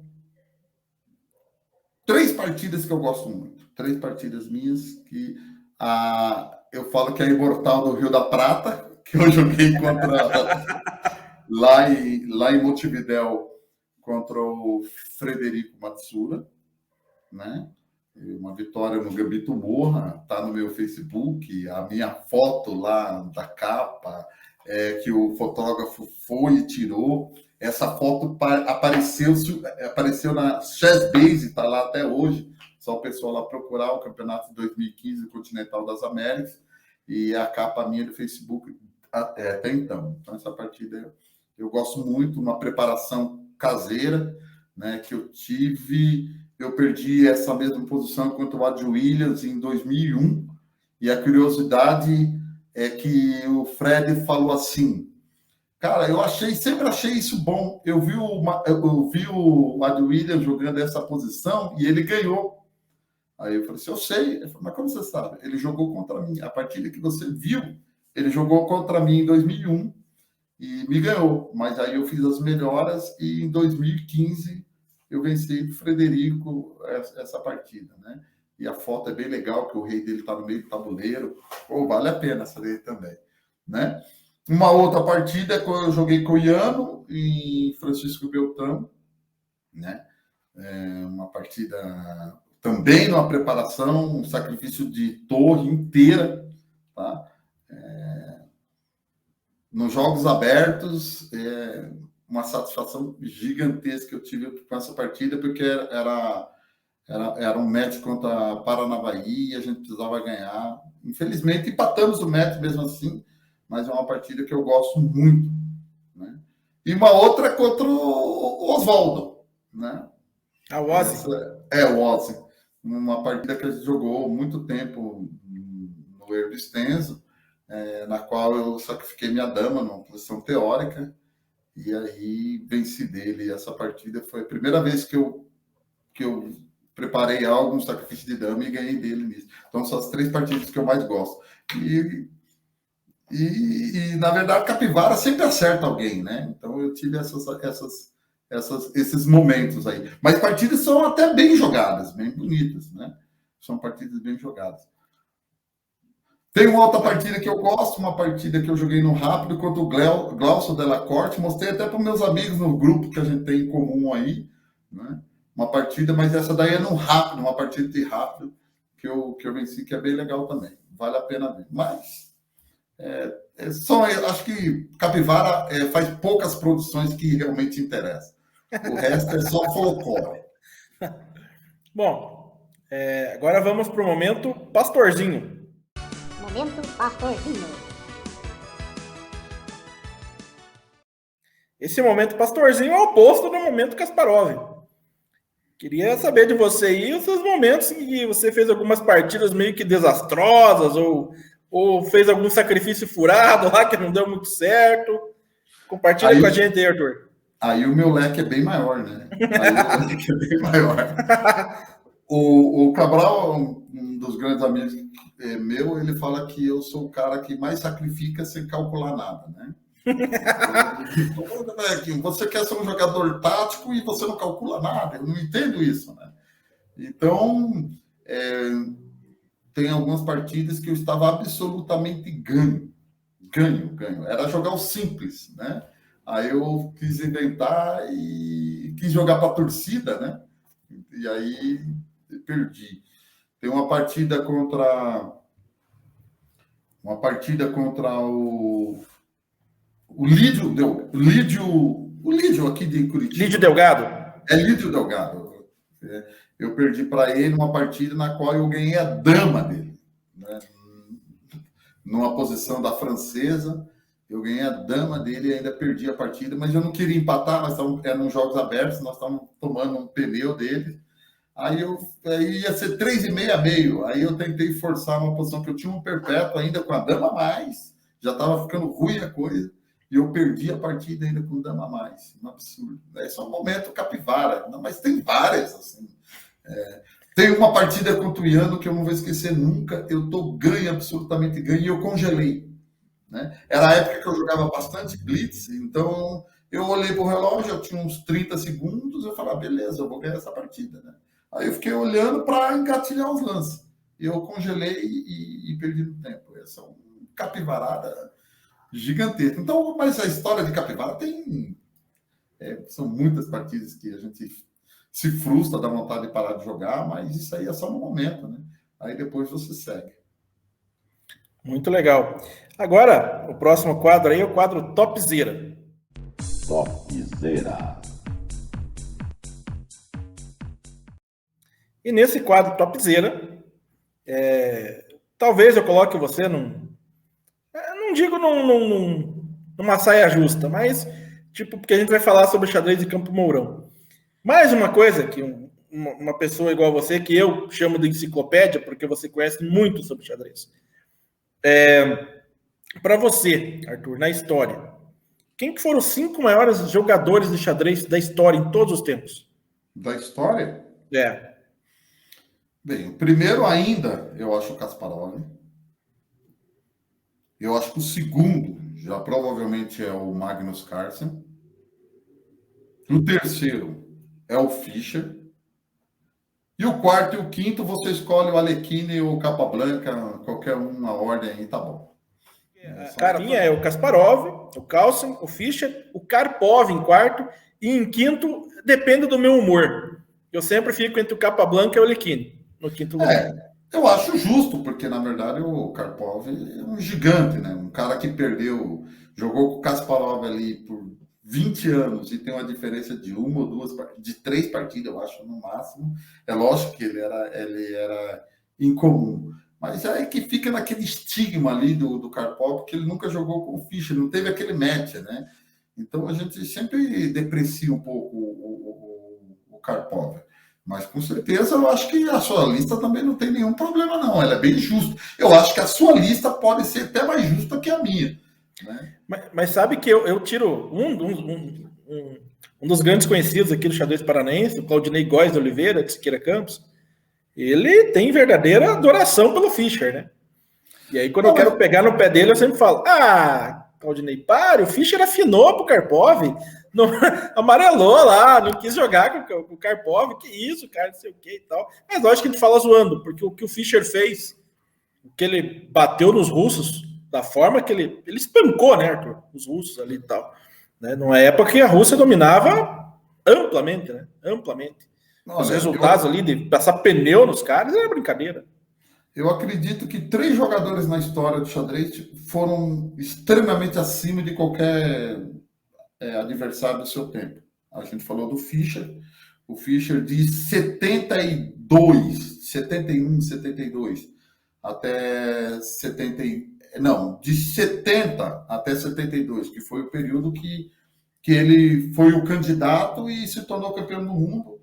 Ele foi um jogador incomparável. Né? Então, o feito que ele fez, ele era muito mais forte. Não era mais forte, ele era muito mais forte. Então, a diferença dele, de fato, de nível, é muito maior que o Kasparov teve contra o Karpov ou qualquer outra época. Então, por isso que as pessoas gostam muito do Fischer.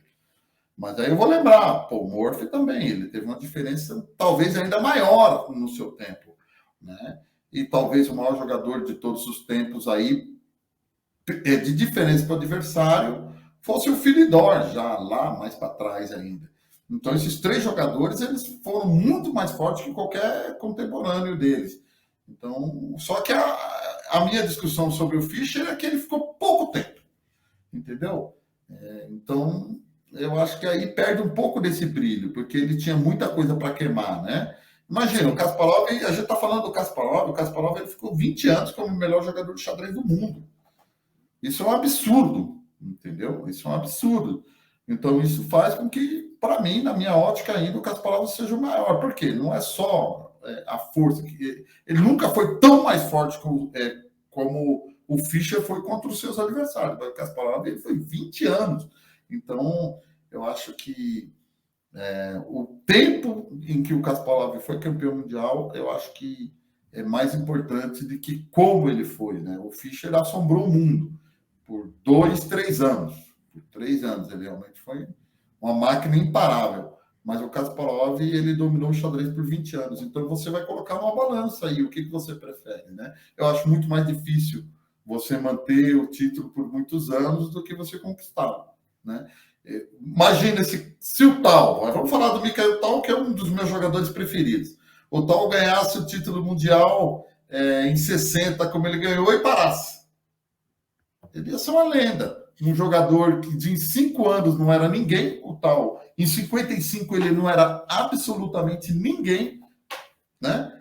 Ganhou o torneio da República lá da Letônia, aí ele ganhou o torneio da segunda divisão lá das repúblicas socialistas soviéticas, aí ele foi campeão em 57 soviético, e aí ele foi até ser campeão do mundo, ou seja, de um jogador desconhecido, ele se tornou campeão do mundo em 60. Se ele para em 60, aí ia ser justo a gente falar que ele foi o melhor de todos os tempos. Você entendeu? Esse é o meu argumento. Pode procura. O Tal não era ninguém em 55. Os primeiros resultados dele significativos foi de 55. De 55 a 60, 5 anos, ele se tornou campeão mundial de xadrez, com 23 anos. Então, imaginei, aí falar que ele é o melhor jogador de todos os tempos seria, na minha ótica, um erro muito grande. E ainda sobre o Kasparov, que eu concordo com você, a capacidade de cálculo dele, eu acho que é surreal. Tem até um vídeo no YouTube que ele está dando uma entrevista e ele fala sobre uma partida. Eu vou deixar o link desse vídeo aqui também na descrição do podcast, que ele está jogando contra o Karpov e aí o Karpov faz o lance, ele quase que imediatamente vai lá e sacrifica uma peça. E aí o jornalista fala para ele, mas já foi direto ali e tal, foi meio que ao toque. E ele fala, não, mas olha aqui, eu tenho 5, 6 peças atacando o Rock, ele tem 2, 3 defendendo, aqui eu vou ter, não tem como ele me segurar aqui, tá? Daí o jornalista, que também entendia de xadrez, mas se ele joga isso aqui, não, mas daí eu faço isso. Cara, sim, uma questão sabe? É absurdo a capacidade de cálculo do Kasparov ali. E o Carlsen, eu acho que em questão de final, eu já acho que ele é o maior da história. Em questão de finais de partidas, assim, eu já acho que ele é o maior da história. Sabe?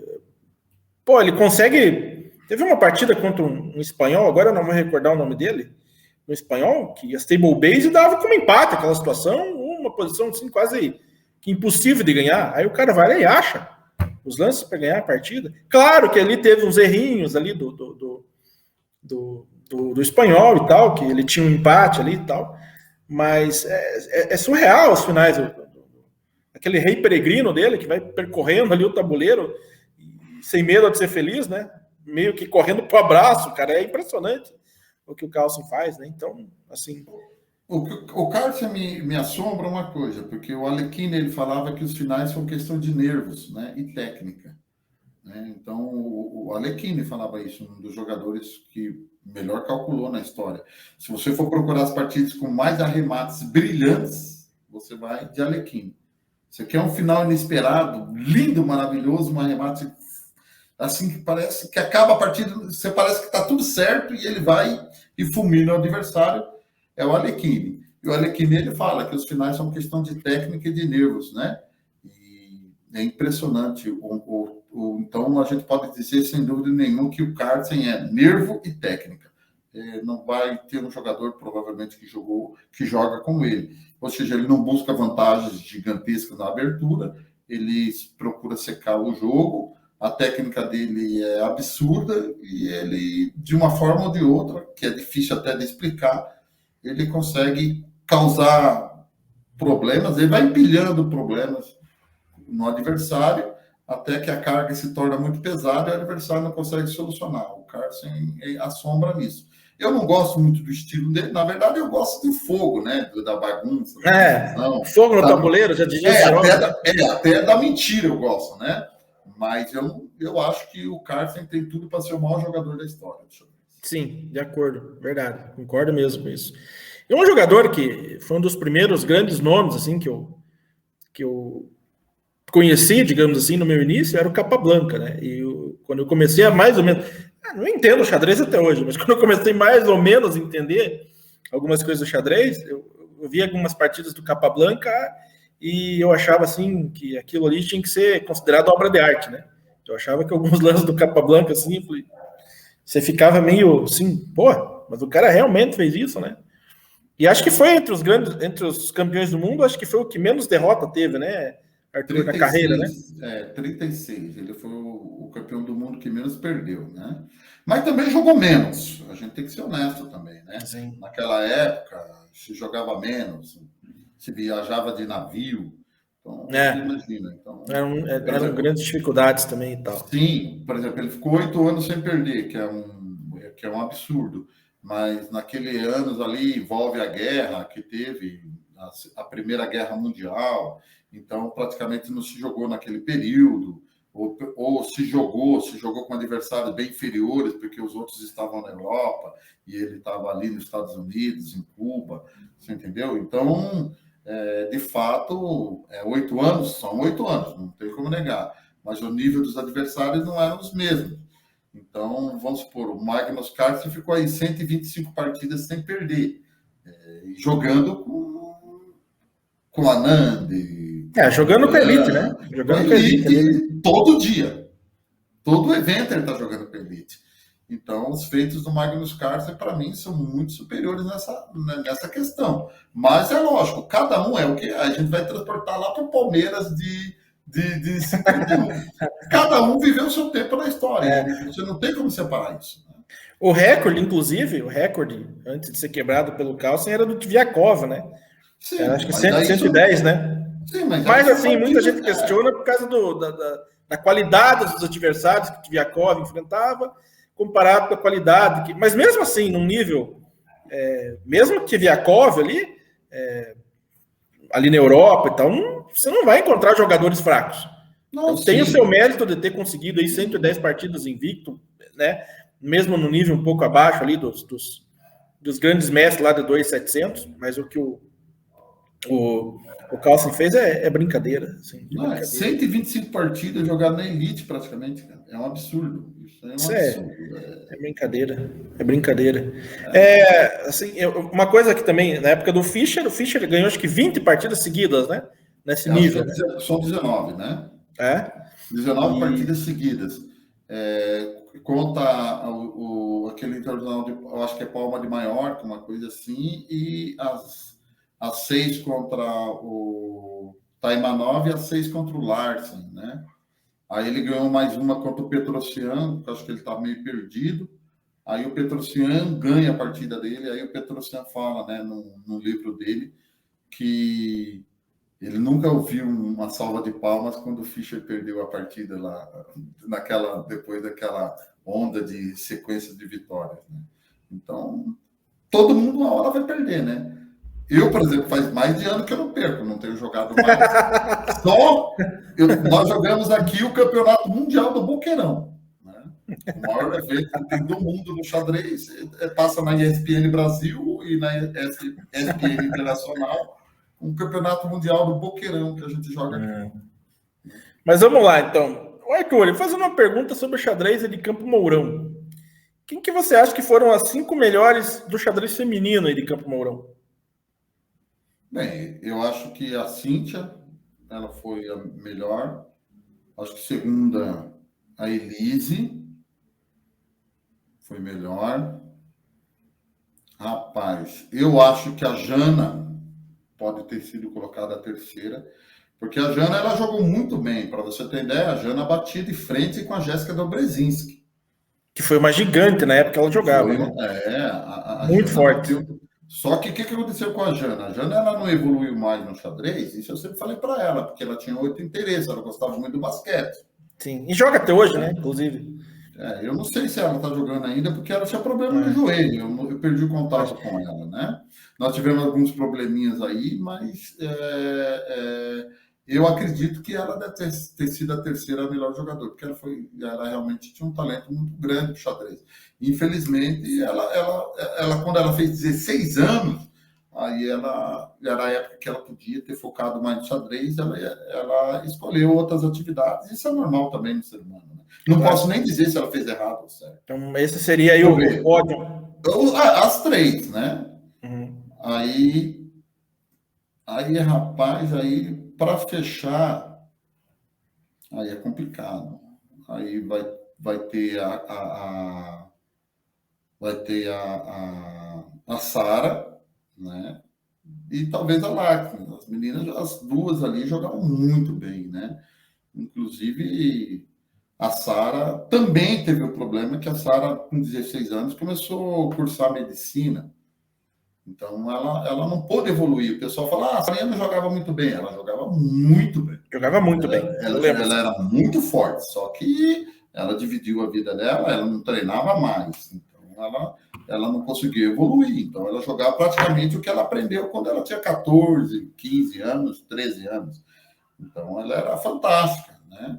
A Laxmi foi, talvez, a única menina de Campo Mourão que estudou por si só, né? Ela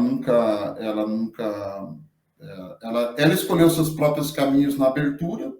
Todas as outras meninas jogavam o que eu indicava. A Laxmi não, ela sempre foi mais independente, então ela jogava as aberturas que ela achava que era interessante. Quando ela pedia alguma ajuda, é lógico, eu ia lá, fazia, mas ela era mais independente. E ela estudou xadrez sozinho, né? As outras meninas só estudavam quando iam no treino. Então, eu acho que essas 5 são as melhores mesmo que tem. Você sabe que, lógico, eu perdi muito, né, para muitas meninas e tal. Mas, assim, as 2 meninas que acho que me deram os maiores espancamentos do tabuleiro até hoje, uma foi a Vitória Ramilo. Eu acho que foi a Vitória Ramilo, não tenho certeza, acho que foi, num aberto em Maringá.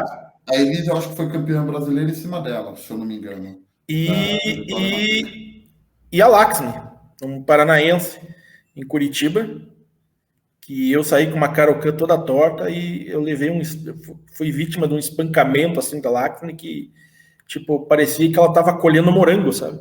Ela só ia tirando as peças do tabuleiro. Foi muito, assim, apanhei muito feio da Laxmi. De todas essas meninas, a Laxmi era mais agressiva, entendeu? Ela era bem agressiva. Então, o xadrez dela era mais bonito de se ver, né? Por exemplo, a Elise era uma jogadora técnica, jogava finais, era uma coisa dela, você entendeu? É impressionante essas coisas. A Cíntia era uma menina prática. O xadrez da Cíntia era prática pura. Ela jogava muito xadrez, ela gostava muito do jogo. Então, a Cíntia, que eu coloquei número 1, era uma jogadora prática com a capacidade de ver as coisas acontecerem e tomar decisão de forma rápida, né? A segunda eu coloquei a Elise, que era uma jogadora realmente que jogava os finais muito bem, ela tinha uma técnica, assim, ela jogava muito bem contra as outras meninas. Tem até uma certa história, uma vez ela foi convidada para jogar para o São Paulo e o Marcel jogava já para o Campo Mourão. Aí ele convidou, falou, Arthur, uma das suas meninas para jogar para o São Paulo. Eu falei assim, leva a Elise, que ela vai bem. Aí ele ficou vendo as partidas da Elise na internet para ver o que ela achava dela. Aí ele falou, não, Arthur, mas esse xadrez dela aqui. Eu falei, cara, leva que vai dar certo. A Elise foi lá, era uma regional, a Elise foi e ganhou tudo. Então, ele viu que aquilo funcionava de fato. Então, a Elise era uma jogadora técnica, podemos dizer assim, né? A Sarinha era mais prática também, um pouco, e calculava bem, né? Agora, a Laxmi era bem para cima, né? Eu podia colocar aí também a Kelly também nessa lista, mas a Kelly jogou... até os seus 17 anos, ela jogou por Paranavaí, né? Mas a Kelly foi campeã paranaense jogando por Campo Mourão também, né? Ela jogava muito bem, né? A Jana foi uma jogadora que eu acho que ela não fez o que ela podia. Tanto que quando eu saí de Campo Mourão, ela voltou a jogar xadrez e eu percebi que ela teve bons resultados. Então a Jana, ela não voou o que ela podia ter voado. Entendo. E você falou da Jéssica Dobrezinski, que eu tenho uma lembrança dela, de jogos, muito forte. E assim, as três do feminino, que pelo menos assim, que eu achava que... Acho que foram as 3 melhores que eu vi jogar. Eu acho que foi a Cíntia, a Dobrezinski e a Juliana Schoma. Acho que foram, assim... a Daiane Ornes também jogava muito, era muito forte.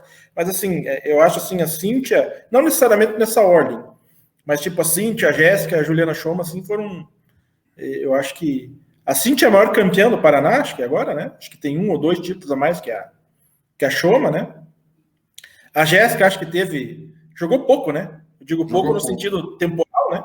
Acho que ela jogou por pouco tempo. Acredito que se tivesse jogado, ela teria brilhado ainda mais. Mas os jogos que eu vi ela participando, ela sempre estava medalhando ali e tal. Era muito forte, muito forte. Jéssica Dobrezinski, de Araucária, né? E a Juliana Schoma, né? Assim, as 3 assim, que eu vi, assim, que jogava e, enfim.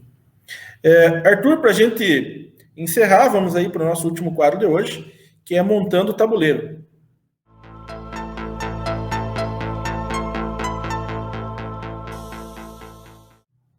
E nesse Montando o Tabuleiro é a hora de você meio que homenagear ou fazer algumas menções honrosas, digamos assim, de pessoas que você admira, gosta, foram importantes para você. E vamos começar aí com o rei desse tabuleiro. Quem é o campeão mundial que você mais admira? Eu já falei que eu gosto do Mikhail Tal, sem dúvida alguma, né? Pelo até o folclore que ele tem, né? O Tal, acho que ele é um pouco mentiroso, não só no tabuleiro, mas nas histórias que ele conta, né? Ele tem algumas histórias que são brilhantes, né? Que as pessoas perguntam, Tal, aonde você vai sacrificar uma peça amanhã? Aí ele olhou e falou, vou em E6. Aí ele diz que está jogando a partida. Aí ele sacrifica em E6, mas ele nem lembrava daquilo. Aí no final a pessoal levanta ele no colo. Ele fala, mas fantástico, você sacrificou em E6. Ele não sabia, não lembrava. Por que esse pessoal está fazendo isso? Não, você falou ontem que ia sacrificar. Então acho que isso aí são exageros do Mikhail Tal. Aquela história do hipopótamo, que ele ficou lá vários minutos. Eu acho que ele deu um pouco de Ayrton Senna. Ele era bom pra caramba, mas ele aumentava o tamanho dos peitos dele. Né? Eu tenho 2... Isso é uma piada, né, que eu vi uma vez sobre o Tal, por causa dessa, digamos, mania dele sacrificar, né? Ele disse que ele estava participando de um torneio e o Tal não tinha uma estatura muito alta, né? Ele era baixinho. Aí ele foi reclamar da altura das mesas lá, né? Falou, eu quero que diminua aqui a altura dessas mesas aí, porque eu queria sacrificar em H8, eu tive que sacrificar em H6. Entendeu? Era umas loucuras. E outra história que eu acho muito bonita do Tal, acho que foi o último torneio da vida dele, que conta essa história no livro 64 Diagonais Crônicas, do Helder Câmara. Fantástico. Ele... O modo que ele narra essa partida é lindo, né, cara? É lindo. É lindo. É uma das coisas... Pô, eu gosto muito dessa partida. Eu tinha até... Na verdade, esse material eu sempre tive na minha caixa, né? É uma partida que de tempo em tempo ele colocou lá o nome dessa partida, a última partida. O modo poético que ele fala a partida. Sim. E o final é fantástico, né? O homem fantástico. É pó e ao pó voltará. E cara, é lindo. Realmente... É de umas histórias mais lindas e marcantes que eu já vi num livro sobre um jogador, do tamanho, da estatura, que é o Mikhail Tal, né? Porque... E outra parte, né? O Acopian tentando ganhar. O Acopian na época era jovem, né? E estava ambicioso e o Tal doente. E o campeão precisava de meio ponto para ganhar o torneio, né?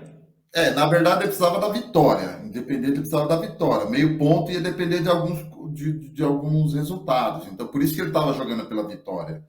Entendeu? Aí, quando ele viu que não ia dar, ele viu que, de repente, compartilhava um empate, dava certo para ele. Você entendeu? Porque ele estava liderando o torneio. Então, mas ele precisava da vitória para garantir. Então, ele jogou para vencer, mas aí ele viu que ficou ruim, né? Estava já ficando mal, e aí ele oferece empate, aí o Helder escreve que aí a mente exaurida, né? Da chama bruxuleante, aí ia dar mais um... O bruxo. Ia dar mais, ia queimar pela última vez, algo assim. Cara, é fantástico. É fantástico, arrepia, cara. Essa história é linda mesmo. E uma outra coisa que ele fala também é quando ele fala assim que... Porque o Acopian tenta dar um tático no Tal, né? Aí ele usa o termo assim, é como você perder uma discussão verbal com Mike Tyson e querer partir para porrada. Então, ele tinha um modo muito legal de escrever. É muito legal, muito legal. Eu super recomendo esse livro aí, galera. Quem procurem esse livro aí, porque é 64 Diagonais Crônicas, do Helder Câmara, é sensacional. E tinha na internet, só que caiu, acho que a página dele, né? Porque acho que sim. Caiu, mas essa partida tinha na internet ainda, o pessoal encontrava. Hoje, se der um Google, não vai encontrar, não. Só se encontrar o livro em PDF, né? Mas seguindo aí, Arthur, a dama. Qual que é a jogadora que faria parte desse tabuleiro aí? Sem sombra, não. Algumas, né? Não é a Betty Harmon, não, né? É a Judith Polgar, né? A real. A Judith Polgar. Talvez seja a única unanimidade no xadrez, né, Arthur? Não, a Judith Polgar é um absurdo. A Judith Polgar é um absurdo. O que ela fez no xadrez, dificilmente qualquer outra mulher fará, né? E ela mostrou ali que realmente o que uma mulher é capaz quando foca, né, suas energias, né? O que eu até gosto da história lá da Betty Harmon, do gambito da rainha, né? É justamente a dedicação que um jogador tem que ter para ter um resultado. Ele tem que ter uma dedicação gigantesca, ou seja, ele tem que abstrair a vida dele no xadrez. E aí, o que eu falo? A diferença do homem e da mulher é justamente isso. Elas são mais inteligentes. Elas não vão abstrair a vida delas num jogo como xadrez. Elas têm outros interesses. E a gente vai encontrar os loucos como Bob Fischer, né? Como Alekhine, jogadores que vão fazer isso a vida inteira, né? E se realizam nesse jogo. Então, acho que nesse aspecto é por isso que os homens, no geral, jogam melhores que as mulheres, por causa disso. Porque os caras é capaz de abstrair a vida dele num jogo tão limitado como xadrez. As mulheres não. Elas têm outros interesses. Tanto quando a Judith teve o filho dela, ela parou de jogar, né? Porque ela sabe que o nível de energia que ela precisa para jogar naquele nível é gigantesco e ela, como mãe, não poderia fazer. O homem não, abandonou o filho. O homem abandona o filho, deixa de lá e vai jogar xadrez. Das poucas coisas que eu me arrependo, uma delas é não ter conhecido a Polgar, né, em Caxias. Acho que foi em 2012 que ela teve em Caxias, que tinha aquele torneio, a Festa da Uva e tal, né? E aí eu tive a oportunidade de jogar com o Calça, com o Topalov, mas eu me arrependo muito. E eu não lembro por que cargas d'água eu não fui participar lá. Não precisava nem ter jogado a simultânea. Só o fato de você ir lá, pegar um autógrafo, dar uma tietada, na Poker, né? São momentos que a gente perde, por exemplo, aquele que teve em São Paulo, aquele evento lá, meus amigos, o Cruz foi, o pessoal aqui de São José, o Everaldo, o Juliano Canalha, uma galera foi lá ver lá em São Paulo, no Ibirapuera, né? Eles foram em fotos até hoje. E na época eu falava assim, não, eu joguei no Herbal, não preciso ir para outro lugar. Mas hoje eu sinto que eu deveria ter ido. Sim. Uma coisa que ia ser legal. É que eu nunca fui de tietar muito, entendeu? Sim, sim. Eu nunca fui de tietar. O único cara que eu tietei foi o Mequinho. Eu fui ver ele jogar em 92 com o Yasser Seirawan. É o segundo match que ele estava voltando lá no Hebraica, né? Mas aí quando eu vi a personalidade um pouco dele, aí me frustrou. E aí eu não quis mais tietar ninguém, porque você vê o jogo do cara e ele como pessoa é totalmente diferente, né? Eu super entendo você, Arthur. Eu super entendo você. E você veja, eu tenho um autógrafo do Mequinho sem eu pedir. Não, eu ganhei. Mas o único ser humano no mundo que eu pedi o autógrafo foi o Mequinho. Eu pedi lá em 92. Eu pedi o autógrafo para ele. O único ser humano na minha vida que eu pedi o autógrafo. Você sabe como é que eu consegui o autógrafo? O Mequinho ele tem uma parceria com a Chess Mania, que tem uma loja de venda de material e tal. E aí eu fiz uma compra, comprei o material lá e tal. A Mauri disse, como você fez uma compra boa, eu vou mandar um super presente para você. Eu falei, que legal, bacana e tal, mas é surpresa. Aí, quando eu recebi, era um livro autografado pelo Mequinho. Eu falei, mas por quê, né, e tal? Não, o Mequinho tem uma parceria legal, a gente faz a divulgação dele aqui e tal, e aí a gente tá te mandando esse livro de presente autografado. Então, tá guardado ali, tá ao lado do autógrafo do Topalov, do Carlsen, do Shirov e tal, mas tá ali. Porque, enfim, né? Estamos falando do Mequinho, então deixa eu separar um pouquinho. O que acontece? Vai acabar o universo, 1000 gerações, não vai ter um jogador brasileiro que fez o que o Mequinho fez. Isso para mim é bom, né? Mas o Mequinho não está bem, né? Então as ideias do que ele está falando é frustrante, você entendeu? E essa Não, mas eu concordo com você, eu concordo. E faz muito tempo que é a mesma história. É que antigamente, quando ele voltou, ele falava que Deus falou com ele que ele ia ser campeão mundial, né? E aí Deus não falou nada com ele. Se Deus tinha falado que ele ia ser campeão mundial, ele ia ser campeão mundial, porque Deus falou. Então, a prova que Deus não falou com ele é que ele não foi campeão mundial.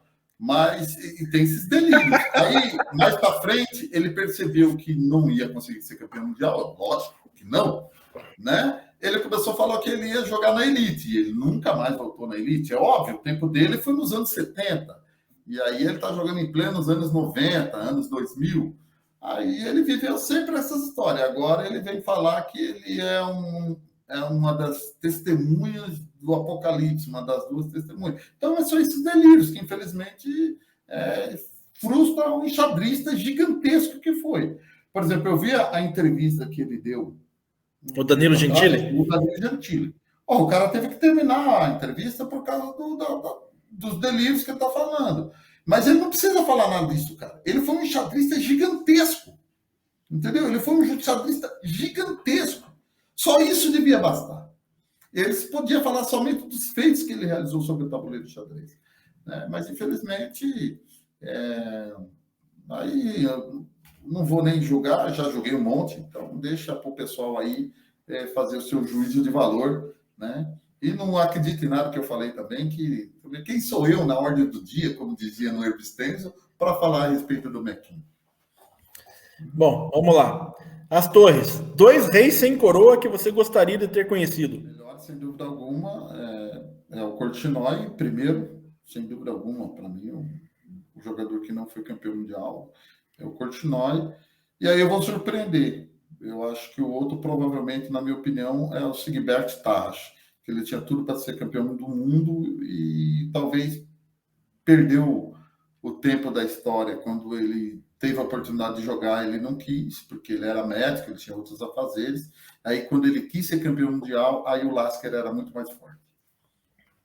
Você sabe que agora, em dezembro, vai sair um filme, né? Produzido na Rússia, sobre a história Karpov e Korchnoi, né? Que foram grandes rivais e tal. Em dezembro agora vai sair. Eu já ouvi falar que a rivalidade dele com o Korchnoi, assim, era maior do que Karpov no sentido pessoal, né? Que eles realmente não se entendiam, assim, né? Mas eu não sei se isso... Eu não sei se é bem isso. Foi, eu acho que depois que... Na verdade é o seguinte, o Korchnoi, eles trabalharam junto antes. Entendeu? O Korchnoi foi uma das pessoas que ajudou... Karpov, né? Karpov, eles trabalharam juntos. Só que o Korchnoi, em um certo momento, ele quis ser campeão do mundo. É assim, o caminho do xadrez foi assim, eles trabalham em cooperação. Aí, quando ele vai vendo que é ele o Karpov, aí ele fala, não, agora não, meu amigo, agora eu vou seguir meu caminho, eu quero ser campeão do mundo. Então, eu acho que é algo natural a briga que teve. Mas ela se acirrou, principalmente, depois que o Karpov emigrou, né? E, na verdade, ele fugiu da União Soviética. Né? Então, ali, a União Soviética não levava jogadores para jogar os eventos que ele estava. Então, criou aquela rivalidade gigantesca. Aí sim, aí o antagonismo foi elevado lá em cima. Por exemplo, nós temos muito amigo no xadrez. A gente joga xadrez há muito tempo. Nossa cidade. Agora, imagina você sair do seu país e você vai jogar contra aquele camarada representando outro país e tinha todos os interesses políticos, né, na coisa. Então, aí sim, eram inimigos mortais, mas eu acho que teve jogador que se odiavam mais do que eles no final. Acho que se no finaleira ali eles fossem sentar, eles conseguiam, talvez, conversar, né? Meio que se entender, né? Talvez, eu falo assim, mas é por causa da situação realmente política que aconteceu, né? O Korchnoi fugir realmente da União Soviética lá, pedir asilo, realmente aquilo ali os soviéticos jamais perdoaram, né? E ele realmente já era o segundo jogador do mundo por pouca coisa, né? Então, aí a disputa foi mais acirrada. Mas até Kasparov e Karpov tiveram várias brigas, mas no final, né, da carreira eles se conversavam, né, se acertavam. Eu acho que o Korchnoi e o Karpov não tiveram essa chance, não. Verdade. Bom, vamos lá, Arthur. Os cavalos. 2 amigos que estariam em sua equipe. Ou estariam ali no tabuleiro. Sempre? Sim. Caramba, 2 amigos. Cara. O Ciro e o Cabral. E eu vou colocar o Cruz. Fica ali um cavalinho de reserva, né? Estão jogando uma australiana ali, né? E tal. São 3 caras que, se eu puder montar uma equipe, vão jogar comigo sempre. Os bispos, 2 pessoas que sempre apoiaram você. Caramba, será que eu sou ingrato? Não, né? Cara, eu vou falar alguém que não é enxadrista. Mas a Carla Turic, lá de Campo Mourão, que foi secretária de esportes, apoiou muito o xadrez lá. Deixa eu ver, uma outra pessoa. Cara, eu vou falar alguém que eu admiro. Assim, não foi que me apoiou, né? Porque, na verdade, tinha um caminho. Eu acho que como professor, então vou usar uma figura de uma pessoa como professor que eu admirei, que eu vi o Adil Williams dando aula. Ele foi um cara que... Mas não me apoiou nada, mas eu falo assim, ele foi um cara que... Eu vi o cara da aula e eu achava muito bom mesmo. Adil Williams que com certeza eu vou entrar em contato com ele também, porque é uma pessoa que tem muita história para contar, né, Arthur?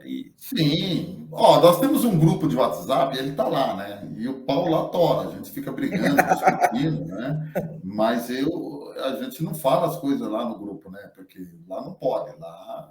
Agora, mas vou falar aqui, eu admirei ele como professor, né? Aí você falando assim, eu fiquei até agora, cara, eu tô preocupado, porque pessoas que me apoiaram no xadrez, eu acho que acabaram sendo talvez meus adversários, né? Eu acho, né?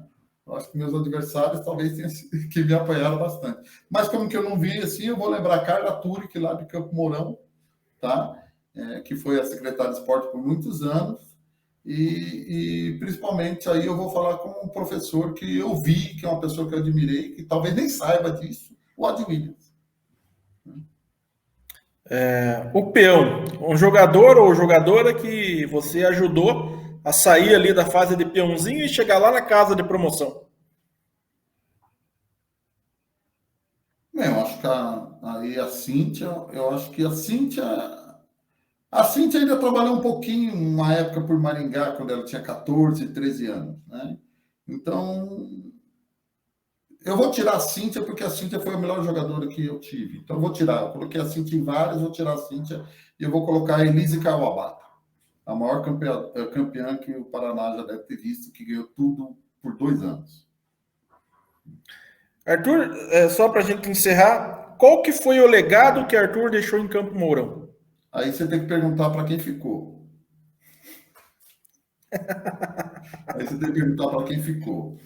Tá o pessoal lá, você conversa com eles, eu não posso falar a respeito do que eu mesmo fiz, né? Então, deixa que o pessoal fale. Arthur, eu gostaria de agradecer muito essa nossa conversa aí, foi um bate-papo muito legal, muito prazeroso, contamos ótimas histórias. Você, como eu tenho um respeito enorme por você, como pessoa, como treinador. Eu confesso que quando eu conheci você, o primeiro impacto que eu tive, eu fiquei, o cara é muito fechado, o cara não sorri e tal, e aí você sempre falava grosso nos congressos técnicos e tal, mas depois a gente vai conhecendo, vai vendo e vai admirando o profissional, vai gostando da pessoa. Então, muito obrigado mesmo por essa oportunidade de ter trocado essa ideia com você. Muito obrigado aí por, pelo menos eu assim considero, fazer parte aí do círculo de amizades do Arthur, certo? E eu considero você realmente uma enciclopédia do xadrez, alguém que tem muitas histórias, alguém que tem ótimas histórias para contar e vai falar sobre xadrez, e vai falar sobre futebol e sobre filmes e tal, e sempre é uma conversa divertidíssima. E uma coisa que você sempre me passou, Arthur, é que você é amigo dos amigos, sabe? É uma coisa assim que eu sempre, quando eu fui conhecendo mais a pessoa Arthur, eu falei, pô, esse cara é gente fina, esse cara é bacana, esse cara é alguém que a gente tem que ter amizade, né? E aí eu sempre falo que às vezes a gente ganha muitos presentes, eu sempre falo isso nos finais aqui, às vezes a gente ganha muitos presentes na vida e nem se dá conta. E um dos grandes presentes que a gente tem é o presente da amizade. Então, muito obrigado pela sua amizade, por todo esse tempo.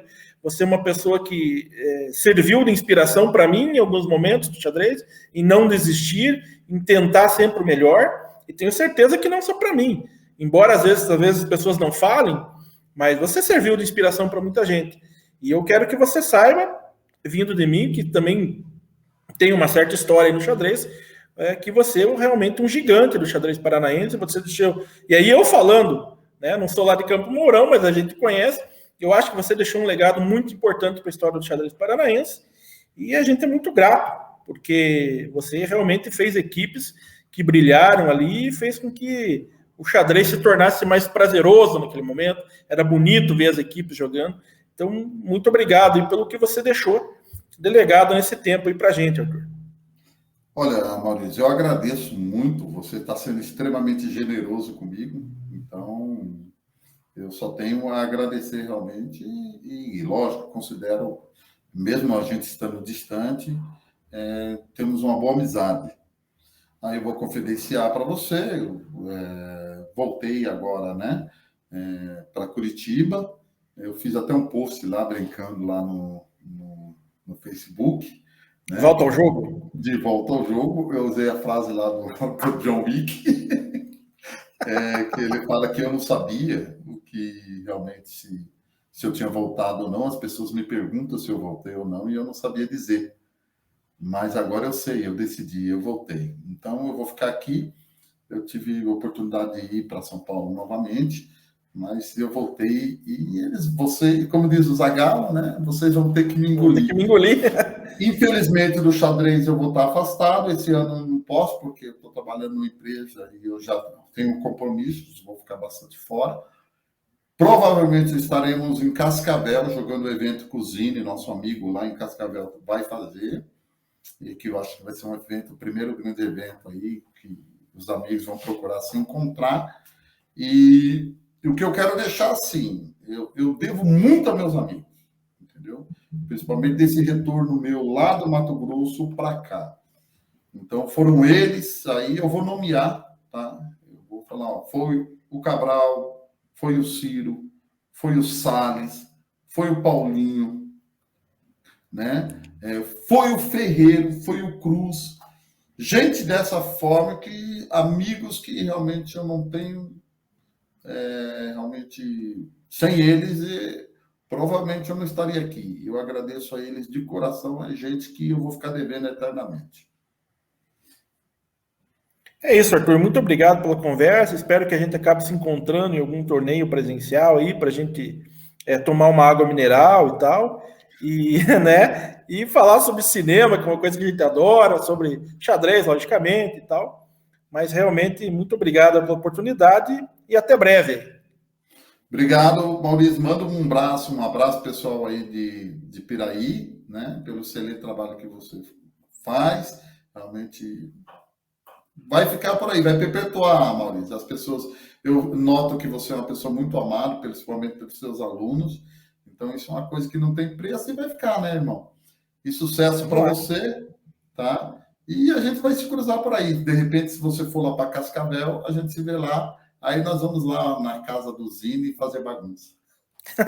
Boa, Arthur. Abraço, tudo é bom. Tchau, tchau, tchau. Até mais.